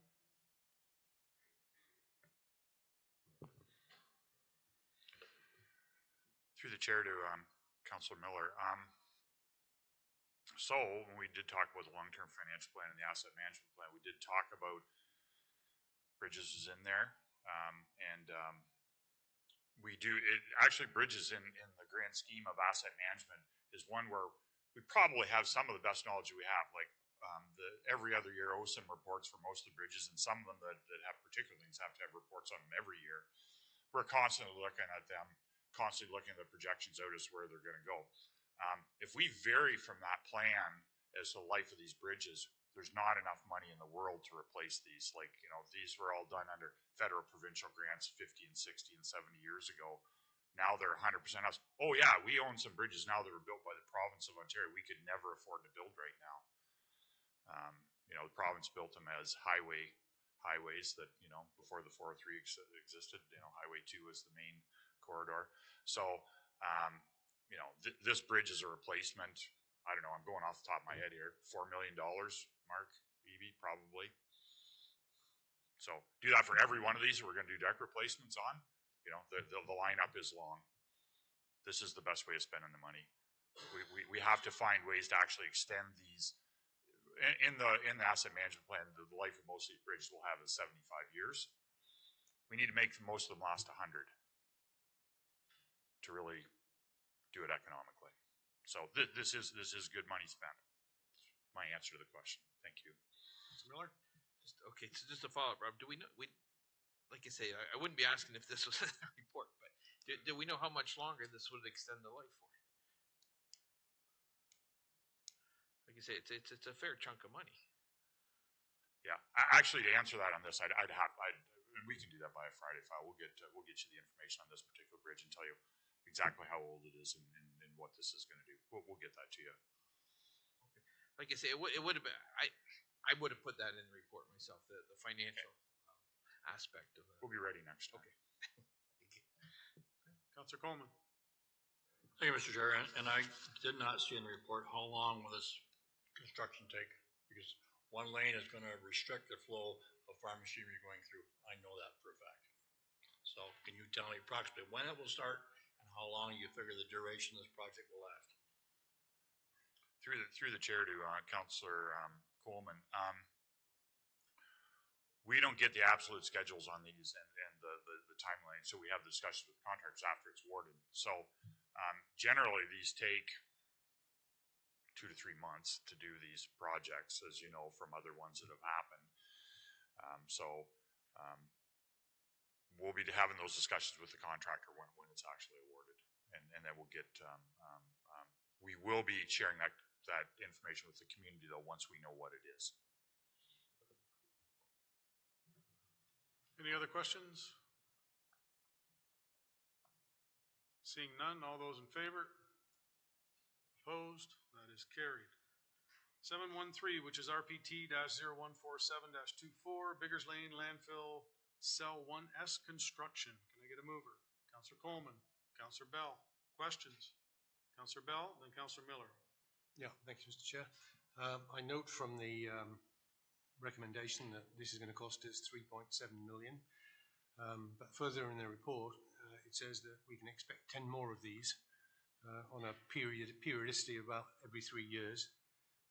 So that looks like $40 million more or less in the next 30 years. I checked the 10-year capital forecast. I couldn't find the next cell and the one after that, which should have fallen in the 10-year period. Am I mistaken? And does our long-term financial plan include this $40 million? Who wants to tackle that? Rob, you might as well just stay at the podium. Well, I thought this was going to be a busy meeting. I didn't think it was going to be this busy. I'm going to answer your first question there on the startup of this. This cell is more expensive than the ones to come, right? There's a lot of stuff we have to set up as we're moving over to this new spot. So the future cells aren't going to be as expensive as this. Now, you've got all the things of what happens in the economy and the inflation, whatever, like that's whatever, but the next ones are definitely going to be less. Now they did, I believe this should be in the long-term financial plan, but there is a life cycle cost of the capital cost of this of 30.7 million eventually over the lifespan of the entire project. That was all dealt with through the EA and whatever, so I believe that would be in the long-term financial plan. We will have to check that though. When the long-term financial plan, the draft long-term financial plan was put together, we worked with the consultants to get them the best information that we could. So as we're answering these questions, when we do the final one, I think we'll be in a better position to say, yes, these were all in there. Sorry, was that a nod from Heather Mifflin? You have to look. Okay, thank you. Okay. Councillor Miller? Thank you, Mr. Chair. Two questions on this report. Do we have enough capacity left in Biggers until that new cell is open? Because I know that was a question that it was going to be close. Through the chair to Councillor Miller, we believe so. It is going to be close. And we've been talking to the ministry too about changing a couple of the operating practices in the existing cell to actually extend the life a little bit as well. So I believe that we're going to be good there. And I've liked the efforts that staff have taken to reduce the amount that goes into landfill and taking away the construction. I thought the construction material, that's awesome. Second question, and that's around the vertical gas collection. Is that not provincially mandated, or does it have to be? Do we have to be a certain size before that's mandated? Because I see that's not part of this cell one yet. So is it provincially mandated yet? Through the chair to Councilor Miller. Yeah, it is provincially mandated, but you are also correct that it's only provincially mandated once the landfill is of a certain size. So yes, it is coming to this landfill, but it's not as part of the first phase. Okay. And in the long term, that is a really good thing to do. And if the next question is, can we generate power from this? It's at the scope we're at. The answer is unlikely. And I worked previously at a much bigger landfill than this, and we can't generate it there either. We couldn't generate it there either. That was my second question. Okay. It was any thoughts on what to do with the gas? So what do we do with the gas? We just vent it off into the atmosphere and it goes in. No, it's flared. It's burned off. We flare it. Okay. Yeah. Okay. And one question I had before that I didn't get a chance to answer before was about the carbon tax and whatever. I believe that on water, wastewater, like the vast majority of what we're doing in water, wastewater is actually electricity, and I don't believe there's carbon tax on the electricity part of that, which is the majority of what we're spending there. So I don't think it's a big question there, but I'll research that a little bit more. We'll have more discussion on that. It might change with the next federal election too, so we'll keep an eye on that. Any other questions? Seeing none, all in favor? Opposed? That is carried. 714 RPT-0245-24, appointment of an engineer for the petition under section 41C for the drain to replace the Mount Pleasant drain. Mover. Councillor Garneau, Councillor Miller. Questions? Councillor Coleman. Just one comment. Thank you.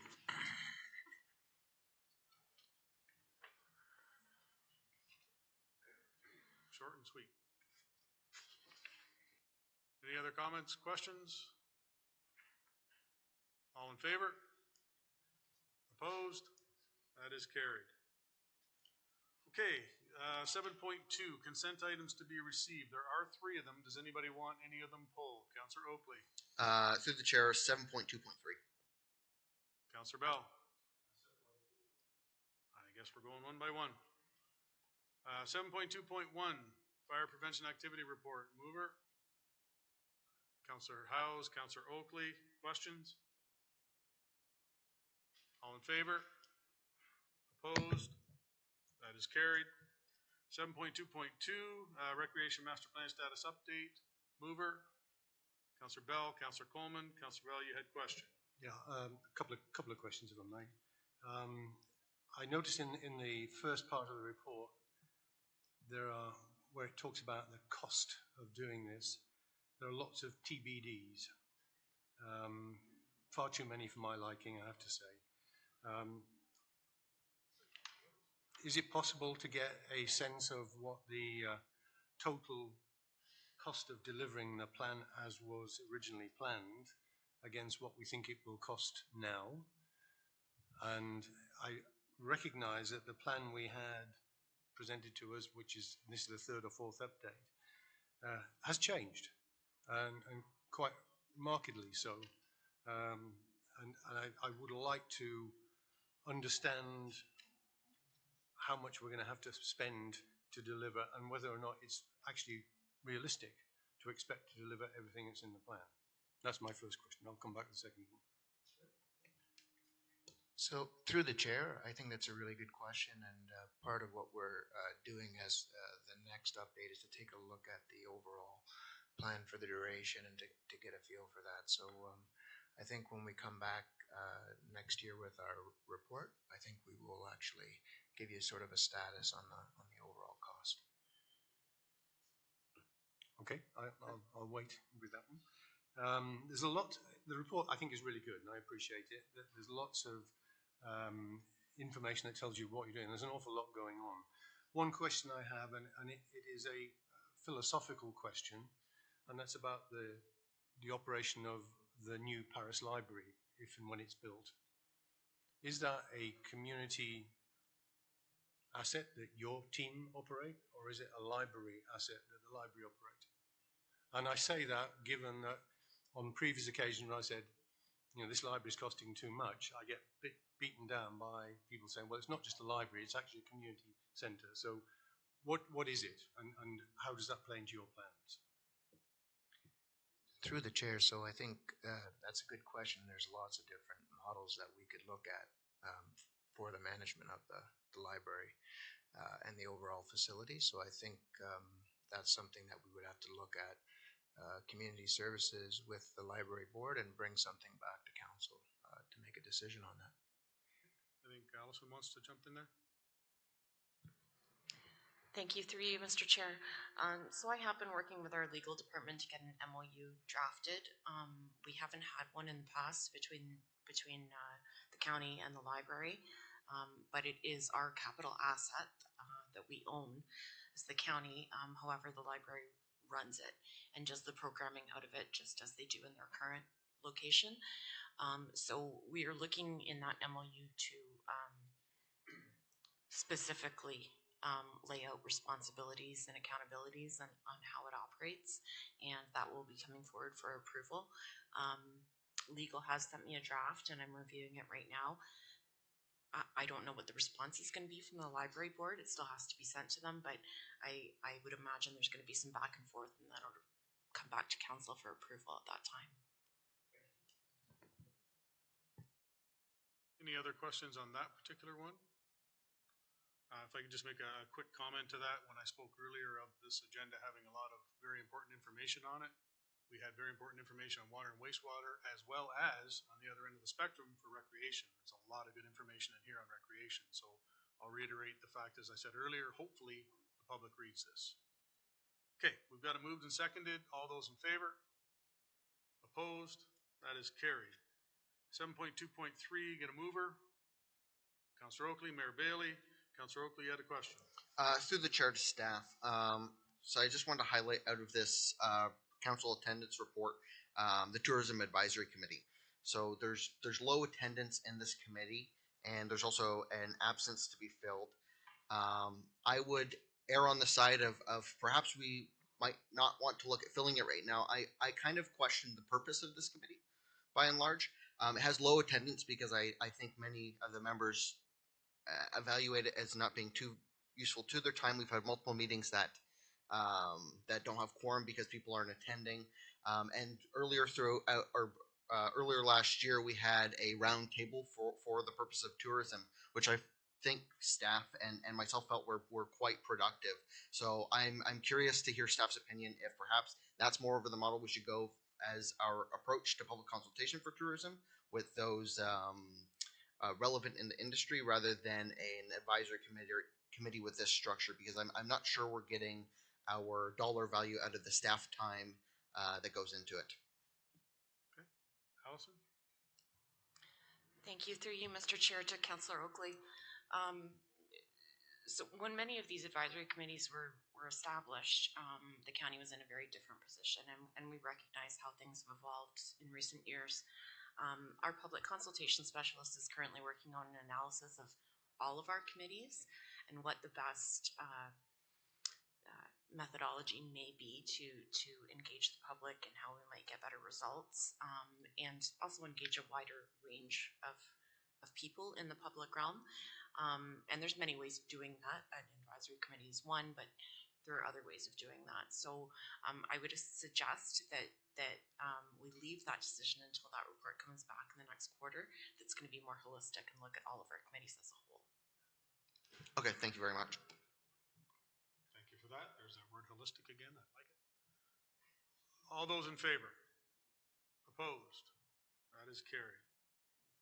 Okay, moving on to staff reports. 8.1 we've already taken care of. 8.2 RPT-0174-24, which is a taxi fare rate increase. I get a mover. Mayor Bailey, Councilor McAlpine, questions? Councilor Miller. Just a comment on the maybe Greg can talk to it, but there was a requested fee increase And currently, according to the report, the fees are higher than surrounding municipalities. And it, I know as a municipality, we always try to be the medium, 50th percentile, whether it's for salaries and wages or fees. We always try and get that sweet spot. And I wish there was more justification other than a letter from the taxi companies asking for the increase. Maybe they could explain it better. So I'll leave that comment out there. Greg, did you want to comment on any of that? Yes, through the chair. Yeah, we are proceeding with caution, and we certainly wanted to get the committee's input on the fare rate increase. They've been increased in the last couple of years, and we want to proceed with caution. I can tell you that we're not getting a lot of public comments about the fare rates. I think I've had one call. Excuse me, I had one call when we did the last fare rate increase. But again, as you notice in the report, we are higher than other municipalities, so we just wanted to get the pulse of the committee. Councillor House. Through you, Mr. Chair, and just for clarification, and in case people are watching, so we have two traditional taxi companies operating in this community right now, right? Through the chair, that's correct. And one of those taxi companies has requested a significant increase in what they can charge, what they're allowed to charge, but that doesn't require it for the other taxi company. They're not required to increase their rates. It's they have the opportunity to increase the rates if we grant the increase in rates. Is that correct? Through the chair, yeah, that is correct. I think both requests are very similar in nature. One is asking for a 50-cent increase in the base rate, which would be $6.50 when you enter the cab, and then $3.50, which is a 20-cent increase in the kilometric rate. So the more kilometers you put on, the higher the increase is going to be. And the other company asked for a flat rate, just a $3 increase to the base rate. So you enter the cab, it's $9. Thank you. Any other questions? All those in favor? Opposed? That is carried. Okay, moving on to 8.3, RPT-0104-24, Canesville Water, Wastewater, Stormwater Servicing Master Plan. Mr. Sorry, Chair. Greg, did you want to? My apologies. Sorry, just through the chair, we are seeking direction from the committee, and I don't know if I received that direction. Are we increasing or not increasing? I just want some clarification. Councillor Miller? Just this is my input. Like I say, I mean, we try and shoot for that 50 percentile. So for us to be high and then go higher, I think it would take more than a letter from them requested. And if they need that increase, maybe the business case could be laid out a little. That's what I would look for, more information. Okay, so sorry, committee, we're gonna go back to that. So, Councillor Miller, in essence, you're suggesting that until we have more information, we give this a no? Well, we're not saying yes or no. I think Greg's going to come back, with a recommendation, if that's my understanding. But if we're to go forward with it, we would certainly need more, like I say, more information from a business point of view of why they're asking for this increase. Councillor Oakley? Through the chair, I'd be happy to concur with Councillor Miller. Okay, so in essence, we've got I guess, sorry? Okay, that being said, if we want more information here, do we want to defer this until next meeting? Councillor Howes? Right. So procedure-wise, Mr. Chair, I think what we're looking at is deferring this direction that staff requires until we have the additional information that's been requested. Greg, do you think we could get that in one cycle? Through the chair, to the chair, absolutely. Okay. All right. So we've got We got a motion to defer. Okay, seconder, Councillor Oakley. Any questions on that? So it's motion to defer this to next meeting with staff to get more information as to why they want these increases. All in favor? Opposed? That's carried. Sorry about that, Greg. Thank you. Okay. All right. Now we're going to flip the page. And we're going to go to the Gainesville Water, Wastewater, Stormwater Servicing. I think staff wants to talk about this one and the next one. So we'll start with 8.3.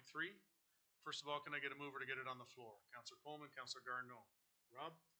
Through Mr. Chair to committee, just want to say a few words about this. This is a big report.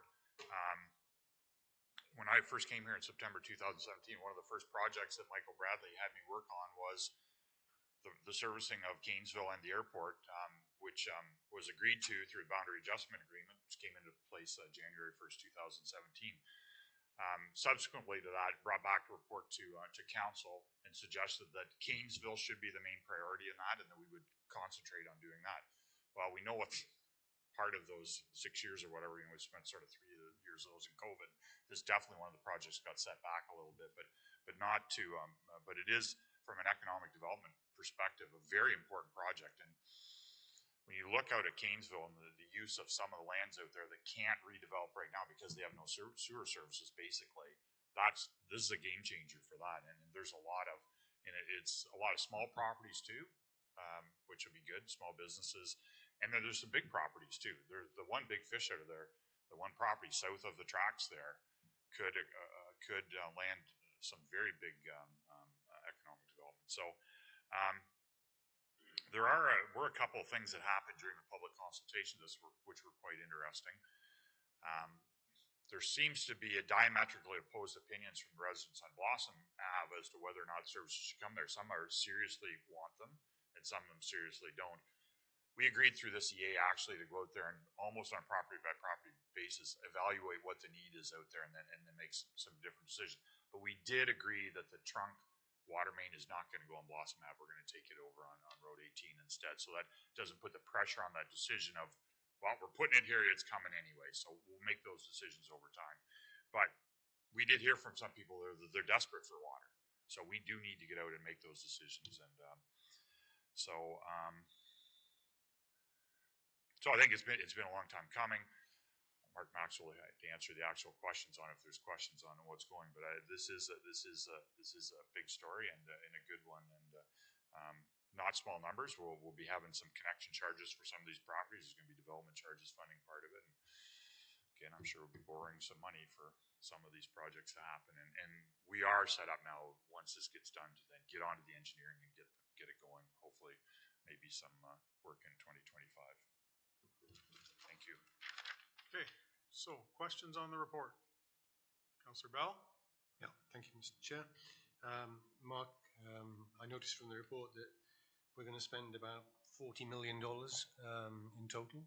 Is this included in our capital forecast and our long-term financial plan? Through the chair, yes, it should be all included. Some of it has already been approved in previous budgets as well. Okay, I'm glad to hear that. Second question, Rob, you said that the lands south of the railway line were important. I mean, a great opportunity to develop them. I don't see that they're your number one priority in this report. They're actually down the priority list. Through the chair to Councillor Bell, I think that the reason for that is it's going to be the development that drives it. Like when they want to build that pumping station to get the force main out, which they'll be funding, it can happen whenever. So it isn't our priority, it'll be their priority.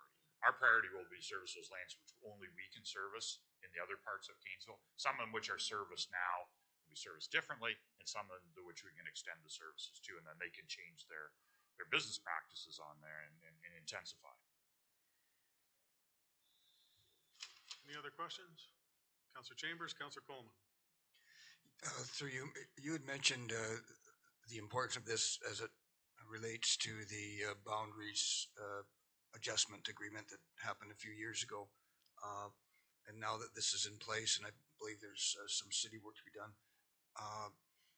and this was a huge part of the boundary adjustment in terms of compensating the county.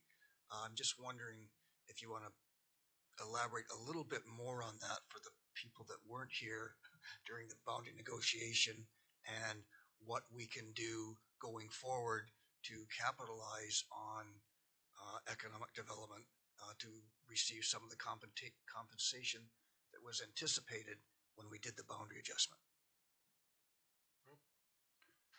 Sure, through the chair to Councillor Chambers and committee.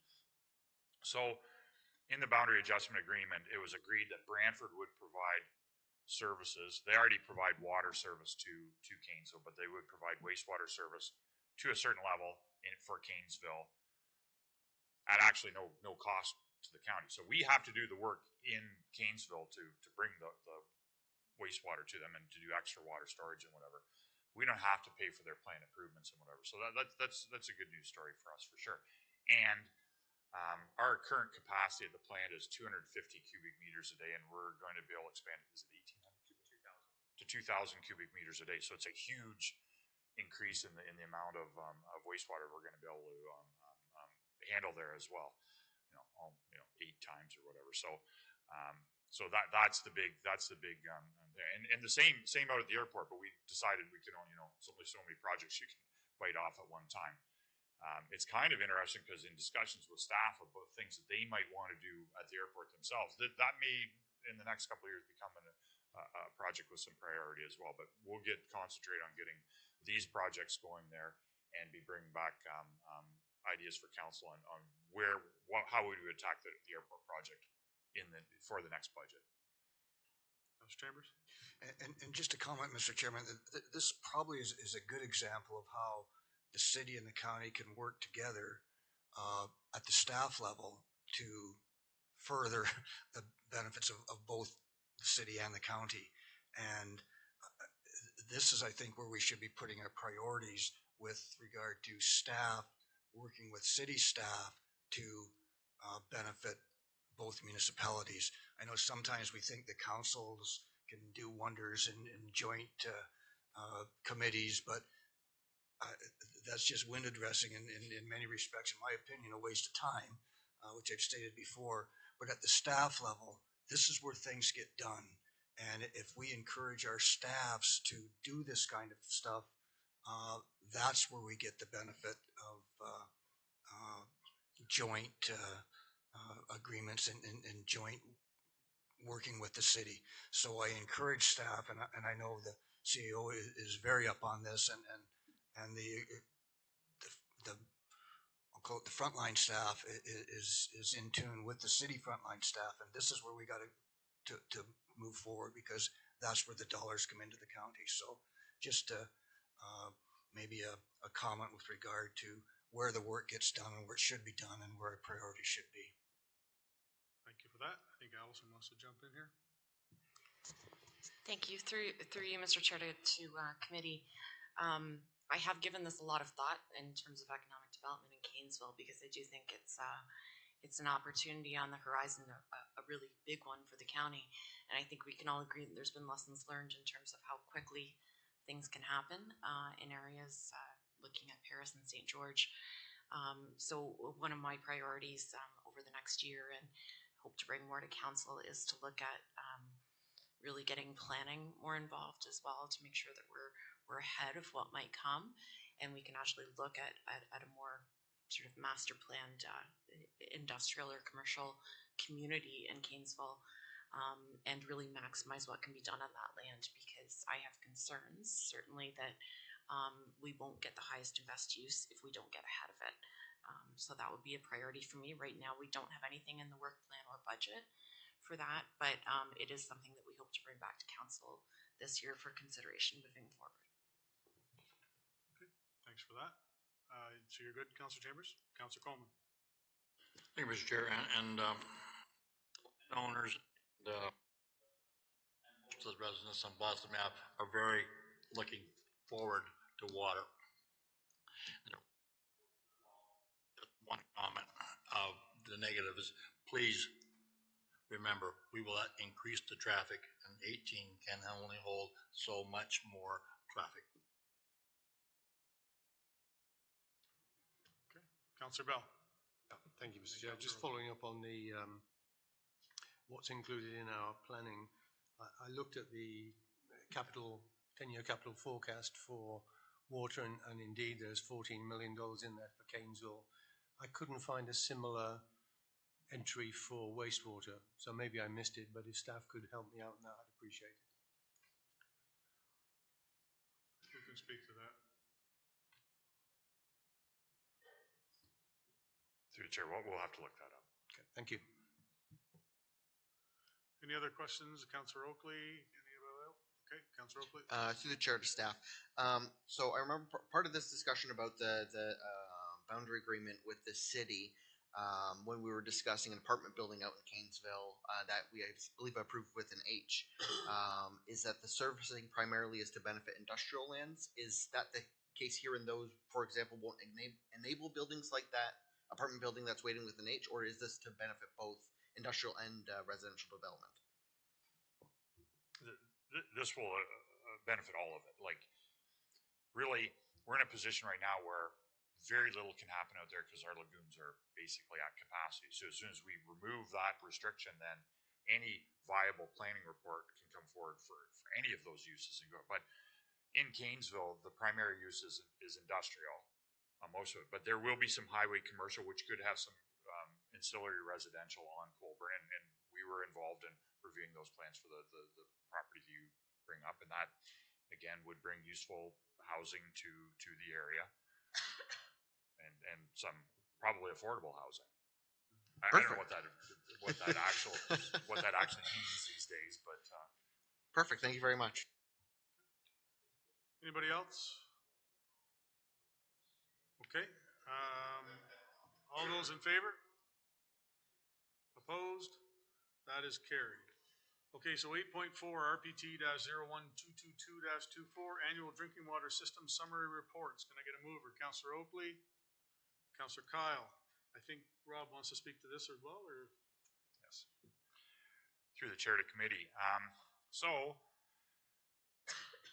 statutory standard of care. This is one of your main things you get every year, which is, information for council to see how we're doing. So it's sort of our yearly report card.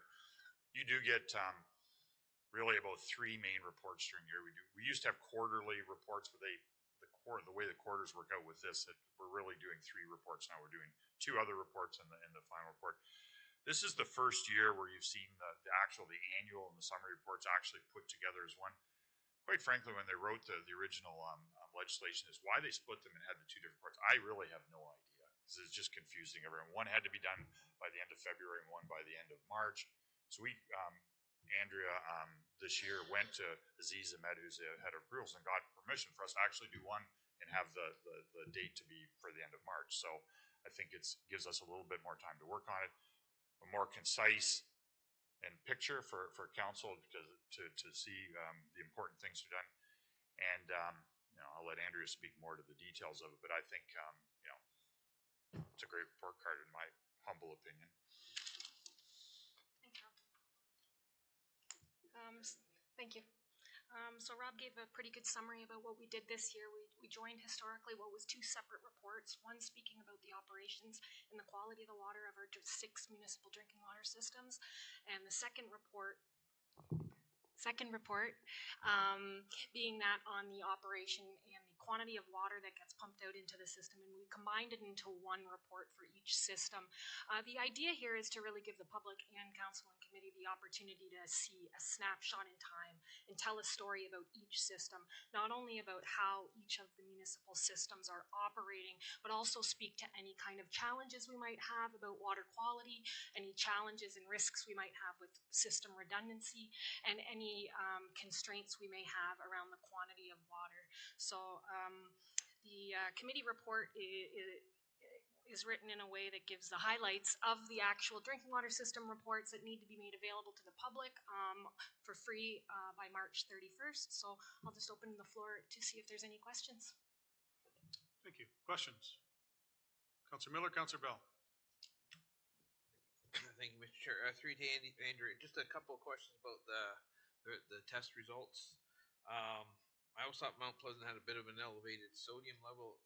does at 46, but then I see Bethel is more than double that at 100 milligrams. There was some work, I guess, looking into maybe what's the cause of that at Bethel.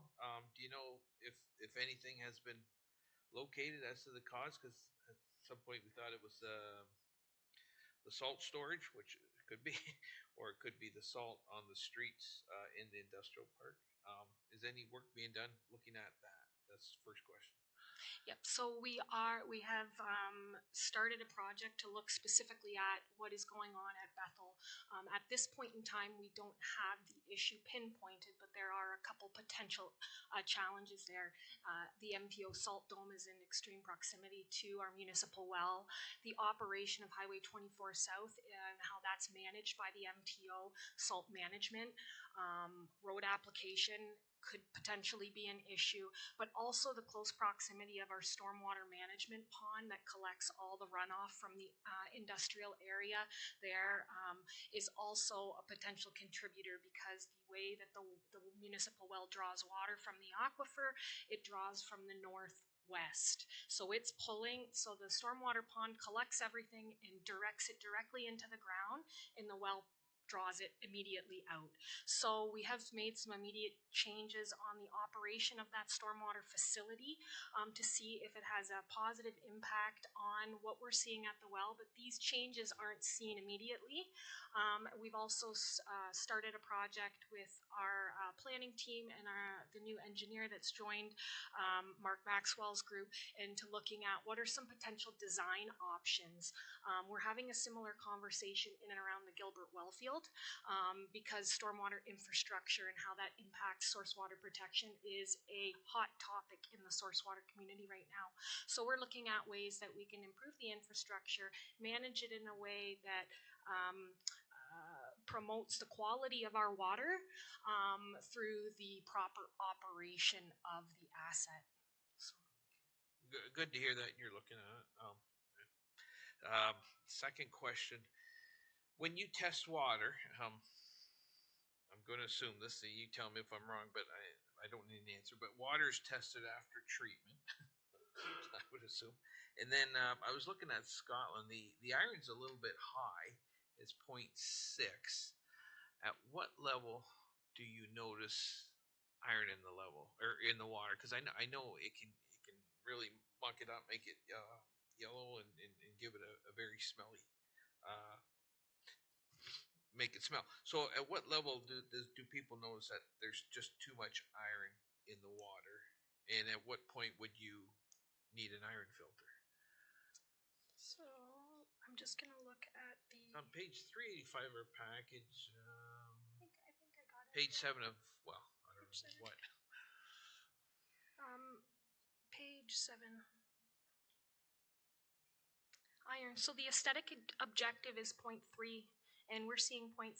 So when it exceeds an aesthetic objective, there's no concern to it harming the health of the people drinking the water. But that is above 0.3 is when you will start to see some aesthetic changes in the water. So you will see some staining, which we do see at Scotland. And there have been some complaints that, sometimes it smells a little funny. It is a deep bedrock aquifer there, so that is a common recurring issue, having metals in the water. It's not a risk to the people drinking the water, but it just doesn't necessarily look nice on the fixtures, on people's water bottles. And but the treatment system there that we have at Scotland is monitored frequently, because one of the differences with the Scotland report, it's a municipal drinking water system, non-residential, but because there is a daycare there, it operates under the Safe Drinking Water Act. So we do keep a close eye on that. We do have some remote alarms and alerts so that staff can go out there and action any issues with the treatment system. But much to your point, you will see some poor looking fixtures in the Scotland Community Centre. Okay, but sorry, Mr. Just so at what point would you say, well, we need an iron filter? Sure.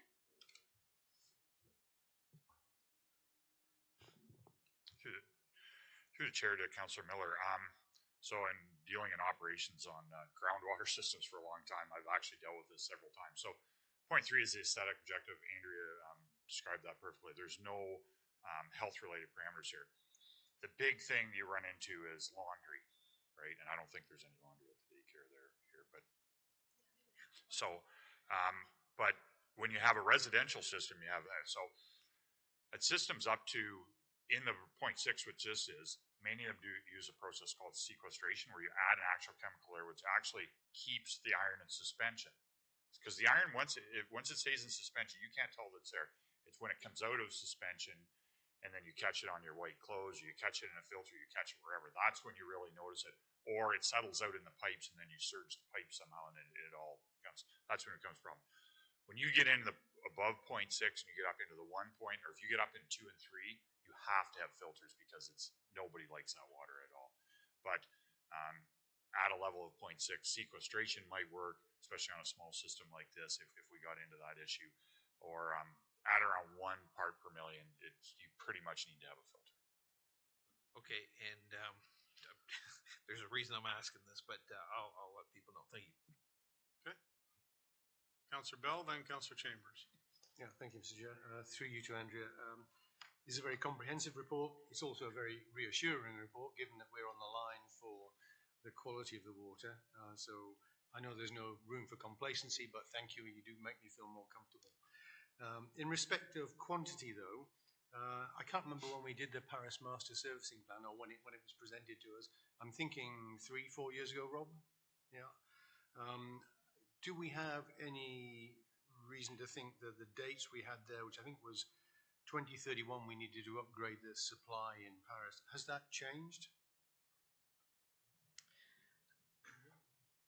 Through you, Chair, to Councillor Bell. I can't speak to the projection based on 2030, but it's indicated in this report is there would be some benefit immediately to look at redundancy in the system. 82%, I believe the calculation was 82% of the water provided to the residents of Paris come from the Gilbert wellfield.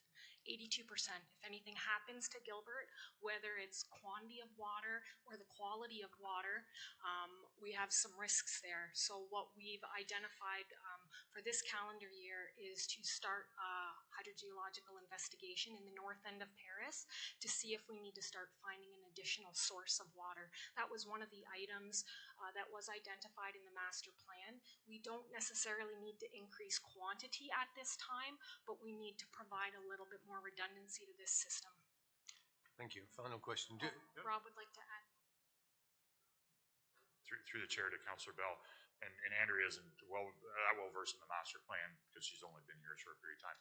So in the master plan, it actually gave 2 options for the expansion of the Paris system. One was to connect part of the system to Brantford. The other one was to look for new water. Look for new water is a tough go.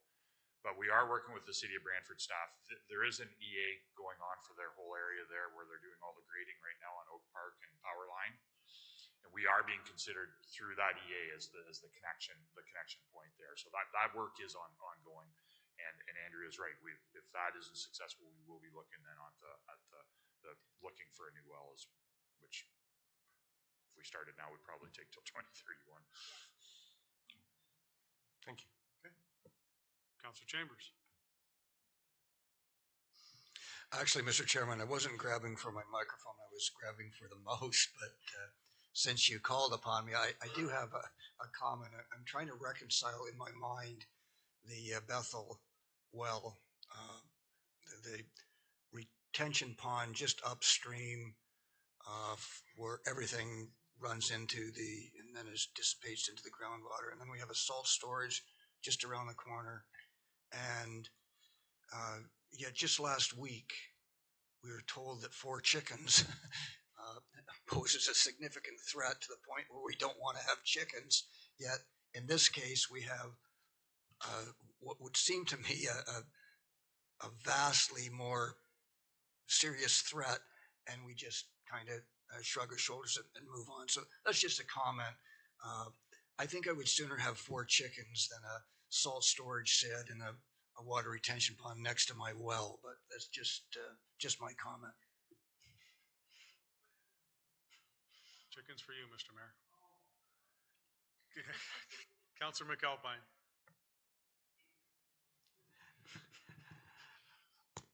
I kind of hate to belabor it, but I actually talked to Andrea about this before, and she had a little bit different take on the whole chicken episode, and and it was kind of upon that theme because in our previous conversations, because of the depth of our wells, it's less chances of it being adversely affected by chickens, and maybe Andrea could expand on that.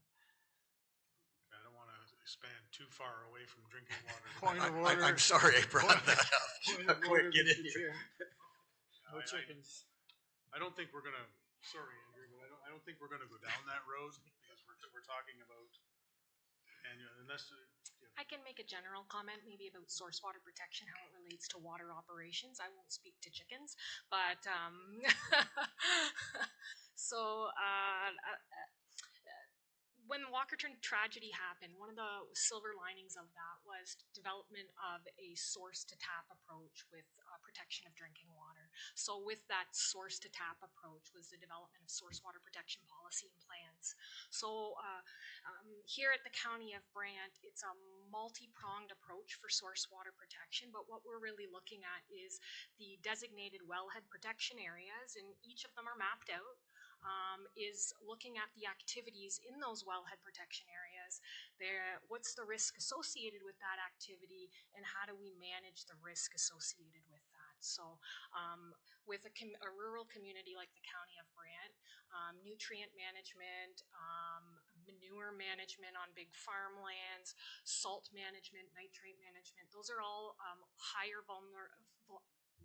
receive higher vulnerability scores when it comes to our municipal wellheads, but there's ways that we can manage those activities and risks. So we just need to be aware of what's going on specifically in these wellheads, monitoring the raw water intake, which we do. We have environmental monitoring programs which will come with a report on what those look like around these wellheads, and just making sure that we're putting practices in place so that we're protecting these. And I think I'll leave it at that from source water protection. Okay, I appreciate that, Councillor Bell. I'll get to you in 1 second, but that just brings back to the whole other word that was used today, holistic. So we're going to take a holistic view of our wellhead protection areas from salt to chickens, not salt on your chickens. Anyway, Councillor Bell. Thank you. I'm going back to something more serious now. I had another question which I asked, I think, before, and it may have been to your predecessor. One of my residents, one of John Pearson, my residents, every time I see her, she says, "You do know that the aquifer's running out, don't you?" So do you have any sense of how the aquifer recharge is going, and do we have any questions about the ability to recharge the aquifers to supply the water? Through you, Chair, to Councillor Bell. At this present time, we don't have a concern with our water takings in any of our aquifers. Depending on which municipal well we're talking about, the way that aquifer recharges is different. We do have shallow overburden wells. We do have deep bedrock wells. Sometimes they interact with one another. Sometimes they don't. When we begin with the amount of development that has been happening in the County of Brant, we do pose a risk to the potential quantity of water being affected. So again, around Gilbert Wellfield, it's a hot topic right now because there is upcoming development in that area.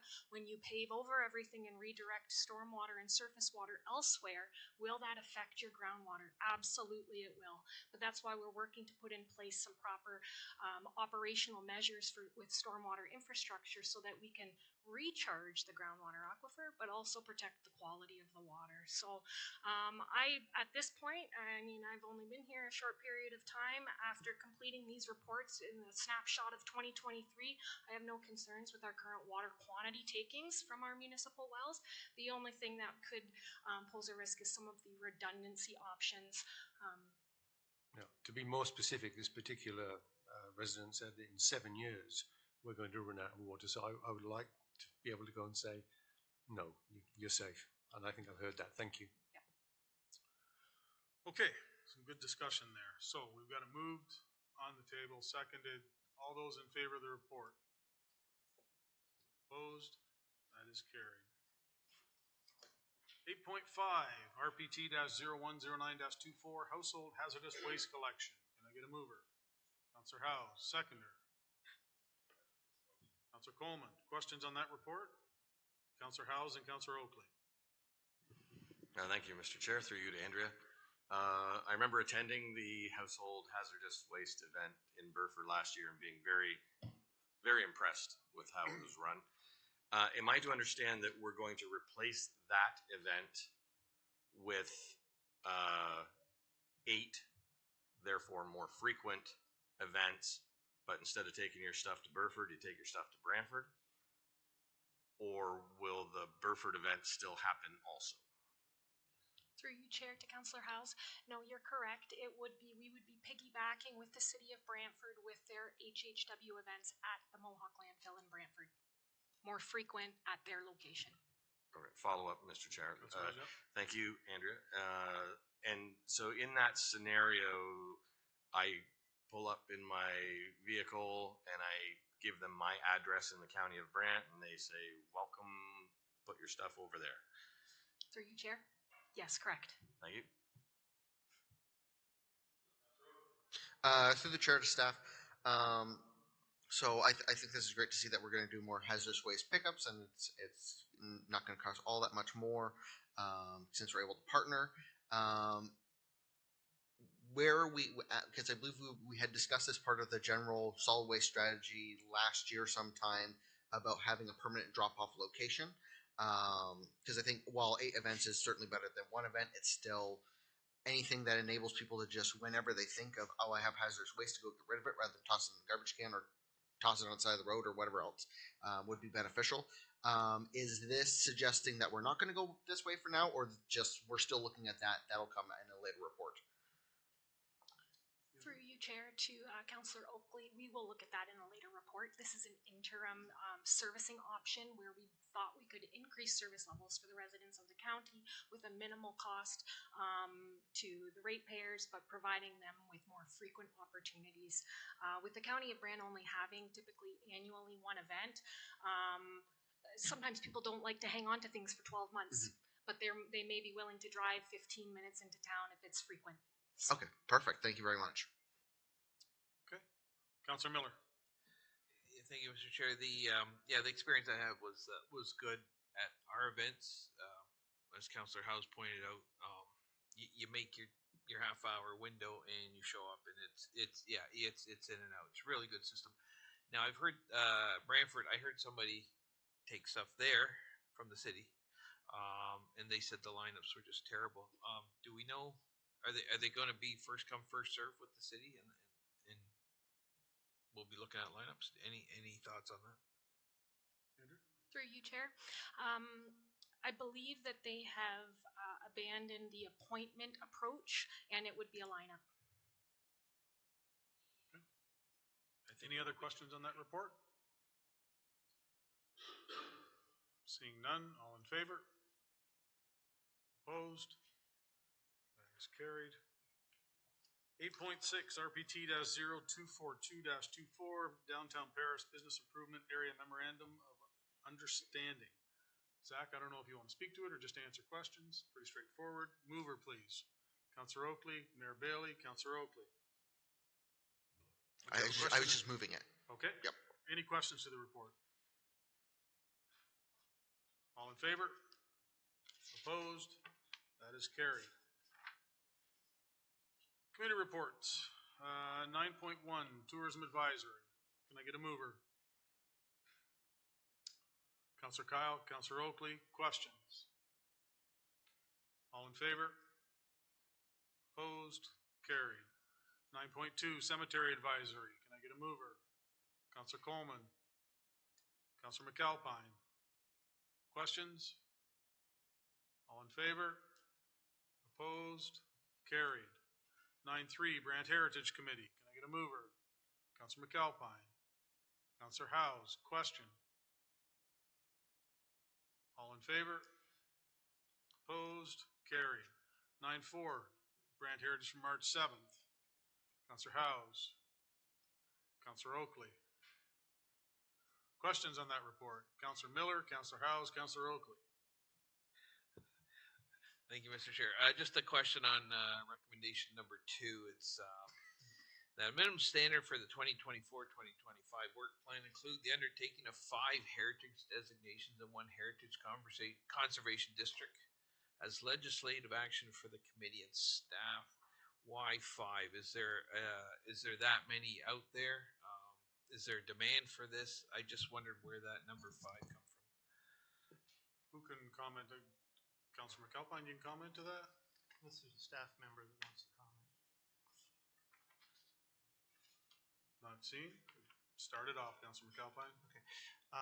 We have about 31 heritage properties designated at this point, and we have about 1,200 on the list. And recognizing the workload, I guess, on the staff currently, we thought we'd start with a sort of a minimum one. There's several properties that we've seen in the area that aren't protected at this point that we think would be worthwhile, including the library over here, Penmarvian, and St. George. There's the old mill, but we need to approach some of the local residents, the ownership of them, and see who would like to do that. We feel that the between staff and the members of the committee right now, that if they work on a steady basis, that would be a workload that they would be willing to work towards. So. Okay, so just to be clear, you said 1,200 could be on that list? There's 1,200 on the list, okay, but that's a very weak criteria. To be on that list, you have to be, say, 100 years old, and that's about it. So they haven't been really researched, okay, so, but it's a list that was set up so that if there was a demolition permit that came forward, then we would look into that further. I don't know if Steve has anything to add to that. Okay. Councilor House? Thank you. In addition to Councilor McAlpine's answer, I just wanted to point out the so it's like 5. The goal of 5 heritage designations over 2 years, 2024, 2025. So it's kind of like 2 to 3 per year, and we're setting that bar because in recent years we've only done designations when the property owner came to us, and so we need to swing that to be more proactive to achieve these goals. Good with that, Councilor Miller? Okay. Okay, Councilor Howes, you had something? I had a procedural question on this one, Mr. Chair, through you to perhaps the deputy clerk, put Nancy on the spot. So there's 2 recommendations. Like any advisory committee's job is to advise council. And in this case, there's 2 recommendations that this advisory committee has put forward to council for support. If council votes to approve what is on the table right now, do both of these things get approved? Like, does the letter from the mayor go to Doug Ford, and does this reference to the, like, is that the procedure? The whole recommendation would be approved if you put forward a motion to approve the recommendation. Council can separate out anything to divvy it up. Thank you, Mr. Chair. Specific to the second recommendation, I'm happy if council wants to look at approving this now, but I'd also be happy if council wants to look at that particular recommendation later this month when we're evaluating the arts, culture, and heritage plan. So I could go either way. It's on the table now. Councilor Oakley? Through the chair, just as sort of a comment here, I have a hard time supporting recommendation 2. I can appreciate the minimum standards and looking to tackle our backlog of designations and conservation districts, so on and so forth. But I have a great deal of issue with the last clause there, having the committee itself evaluate the capacity of the committee members themselves to contribute resources towards the increased workload this recommendation will create. I think it's a dangerous precedent that we're setting for a citizen-led advisory committee where the members of the committee are passionate about the subject but not necessarily have a formal educational background or practical experience background in doing the work, and having them do their own evaluation of whether or not their members can take on this professional capacity work. If it was a matter of whether or not we want to hire more staff to do it because we don't have enough staff capacity, that's a conversation to have. I really struggle with having the committee itself evaluate its own committee members to do this work, and thus I'll also be requesting that we separate the two recommendations. Okay, Councillor Garneau? Thank you, Mr. Chair. Through you to committee. Ironically, I'm a member of that committee who missed that meeting due to capacity challenges. So I, like Councillor Oakley, am concerned about the increase in. I'm concerned about the increase in staff workload. I'm concerned about us going out and proactively designating folks who might not want to be designated. This happened to my kind of adoptive parents in Ancaster. They had the city bring something on them against their will, and that caused a lot of difficulty. And apologies if I missed some of that context, but more generally, I'm just looking at what we're asking of staff right now, when it's my understanding we have one person in arts, culture, and heritage, and there's some planning resources as well. But also, despite having a master's degree in history, I don't actually bring a lot to the table to meaningfully assess proactively bringing these things forward. So I think that number 2 needs more thought, and probably some comment from senior staff.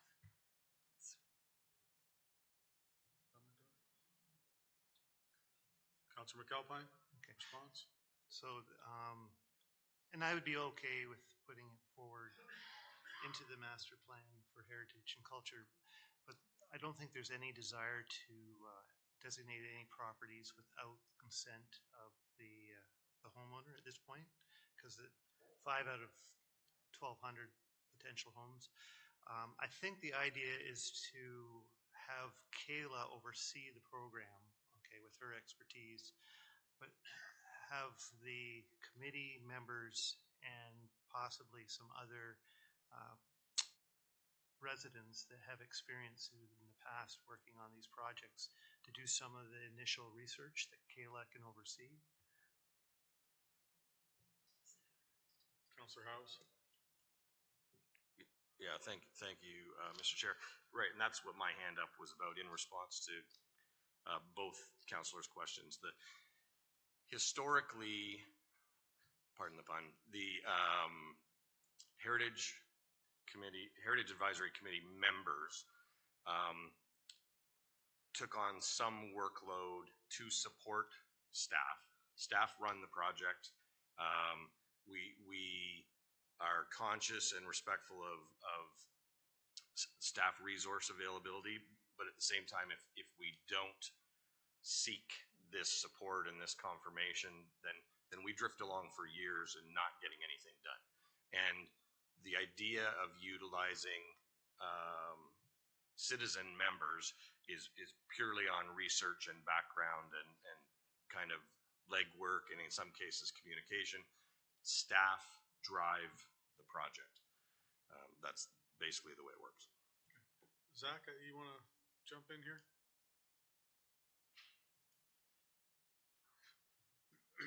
Thank you, Mr. Chairman. I will just share, if it's helpful for committee, that the Arts Cultural Heritage Strategy is coming to council next Tuesday. And within that strategy, you'll see a realignment, if you will, of who does what with respects to the heritage designation process, with development services kind of taking on that legislative component, and then strategic initiative staff kind of picking up the more arts and culture focused activities. So I just wanted to share that, we will see a report coming forward with actions and, potential opportunities on how to implement the plan and fund it. Allison? Thank you, through you, Mr. Chair. So a few things on the subject. At least historically, the county has never imposed a heritage designation on a property without the owner's consent. That has been our historic approach. I don't think we probably have a strong enough policy around how we approach that, and that's something that we probably need to look at in terms of the Arts, Culture, and Heritage Master Plan and how we approach that. But this also bleeds into the earlier comment I made about advisory committees and how we best engage them and use those resources without sort of making the workload unbearable for staff and adding too much. So we want to engage their expertise so that they are accomplishing something, but at the same time, we want to make sure that staff have sufficient capacity to do so. So I think looking at this in terms of the Arts, Culture, and Heritage Master Plan in that context, and maybe get some of Kayla's, as the sole staff person in that area, some of her feedback in terms of how policy could come forward and how this could best work and we can achieve some of these goals, I think would be useful. So as Zach mentioned, it is coming forward next week.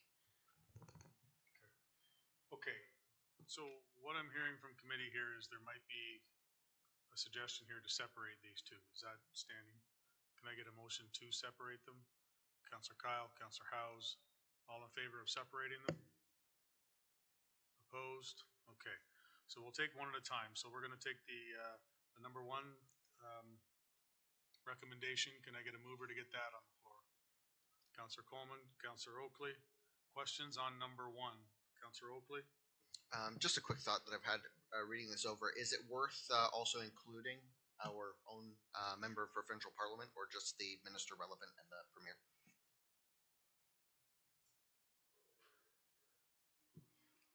Take that into consideration? Yeah, sure, absolutely. Okay, so I guess we could put that as a friendly amendment to that. Did we add the MPP as well? Councillor Chambers? I didn't quite hear what that was. Is that to add our MPP? That is correct. Who is our MPP? Our MPPs, plural. Duly noted, Councillor Chambers. That's right. That's right. Okay, so with that friendly amendment, all those in favor? Opposed? That is carried.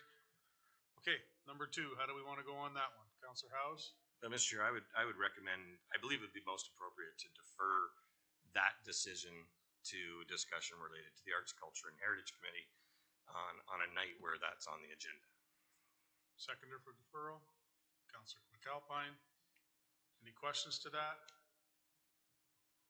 All in favor? Opposed? That is deferred number two. Okay, moving on, 9.5, Accessibility Advisory Committee Report. Can I get a mover? Councillor Oakley, second. Councillor Kyle, questions on that report? Seeing none, all in favor? Opposed? That is carried. Okay, that brings us to the end of staff reports. Thank you for that. Communications, I see none. Nobody said anything for other business. Councillor Bell? I guess at this point, sure. I mentioned earlier the stormwater utility PICs.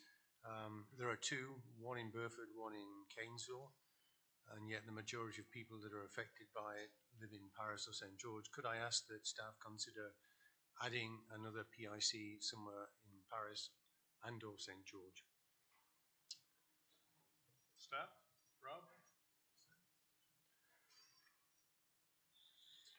Through the chair to Councillor Bell, you did forget there actually is online presence in this, and the actual presentation that will be at the two PICs is actually already taped and is online as well. So we do have a three-pronged approach to it.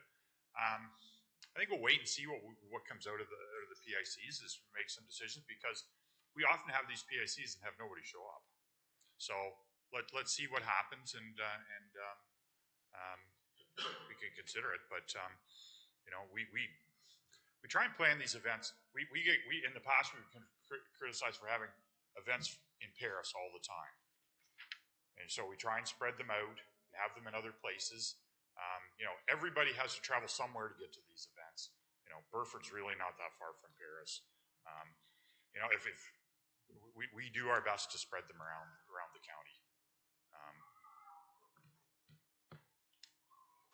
And this actually affects a lot of people in a lot of communities. I think there's something like 15 or 17 communities, Andrea, that we're considering putting the fee into. So it isn't just, there's a lot of communities. So. Counselor House?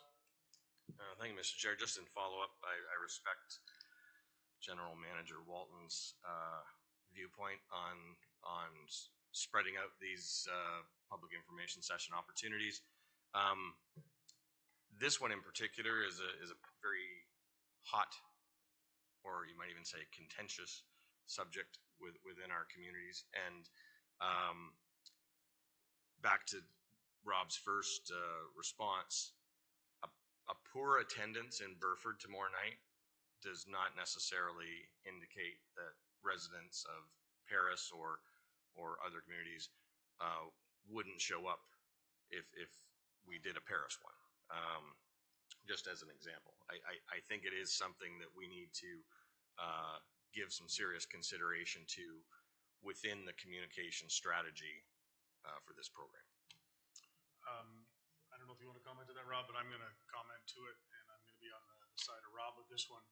I remember having the garbage and recycling one in Paris at the arena, and I could not believe the low attendance at that one, which we hear all the time. So I appreciate what you're saying, but I also appreciate what Rob is saying there as well. You know, we're having these public meetings.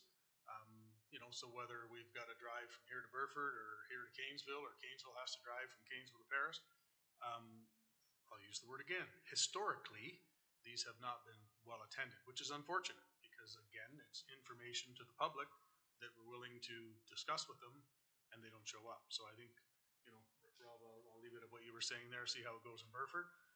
Would I like one in Paris? Sure. But is that going to make a ton of people come out to it?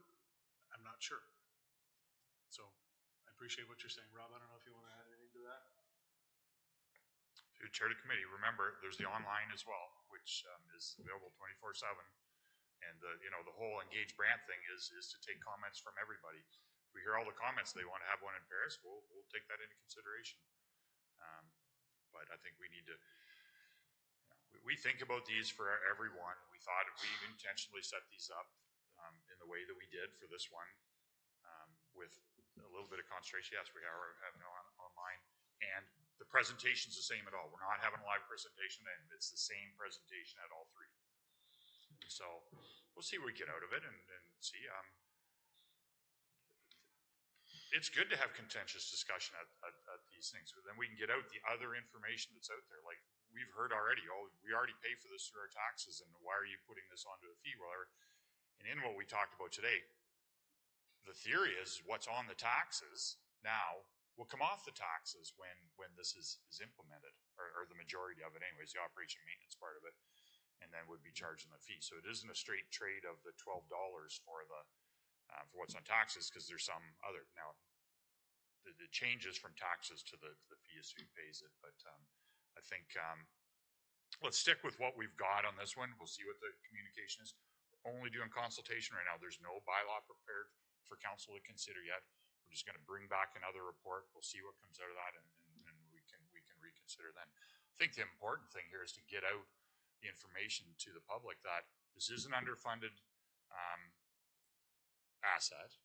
We have to do things coming up which are going to cost more. How do we do that fairly, considering we're already out there doing municipal drains out in the more rural spots, and those people are paying 100% for those out of their pocket, direct billing. So, thank you. I think it's duly noted. Okay, so nothing else under other business.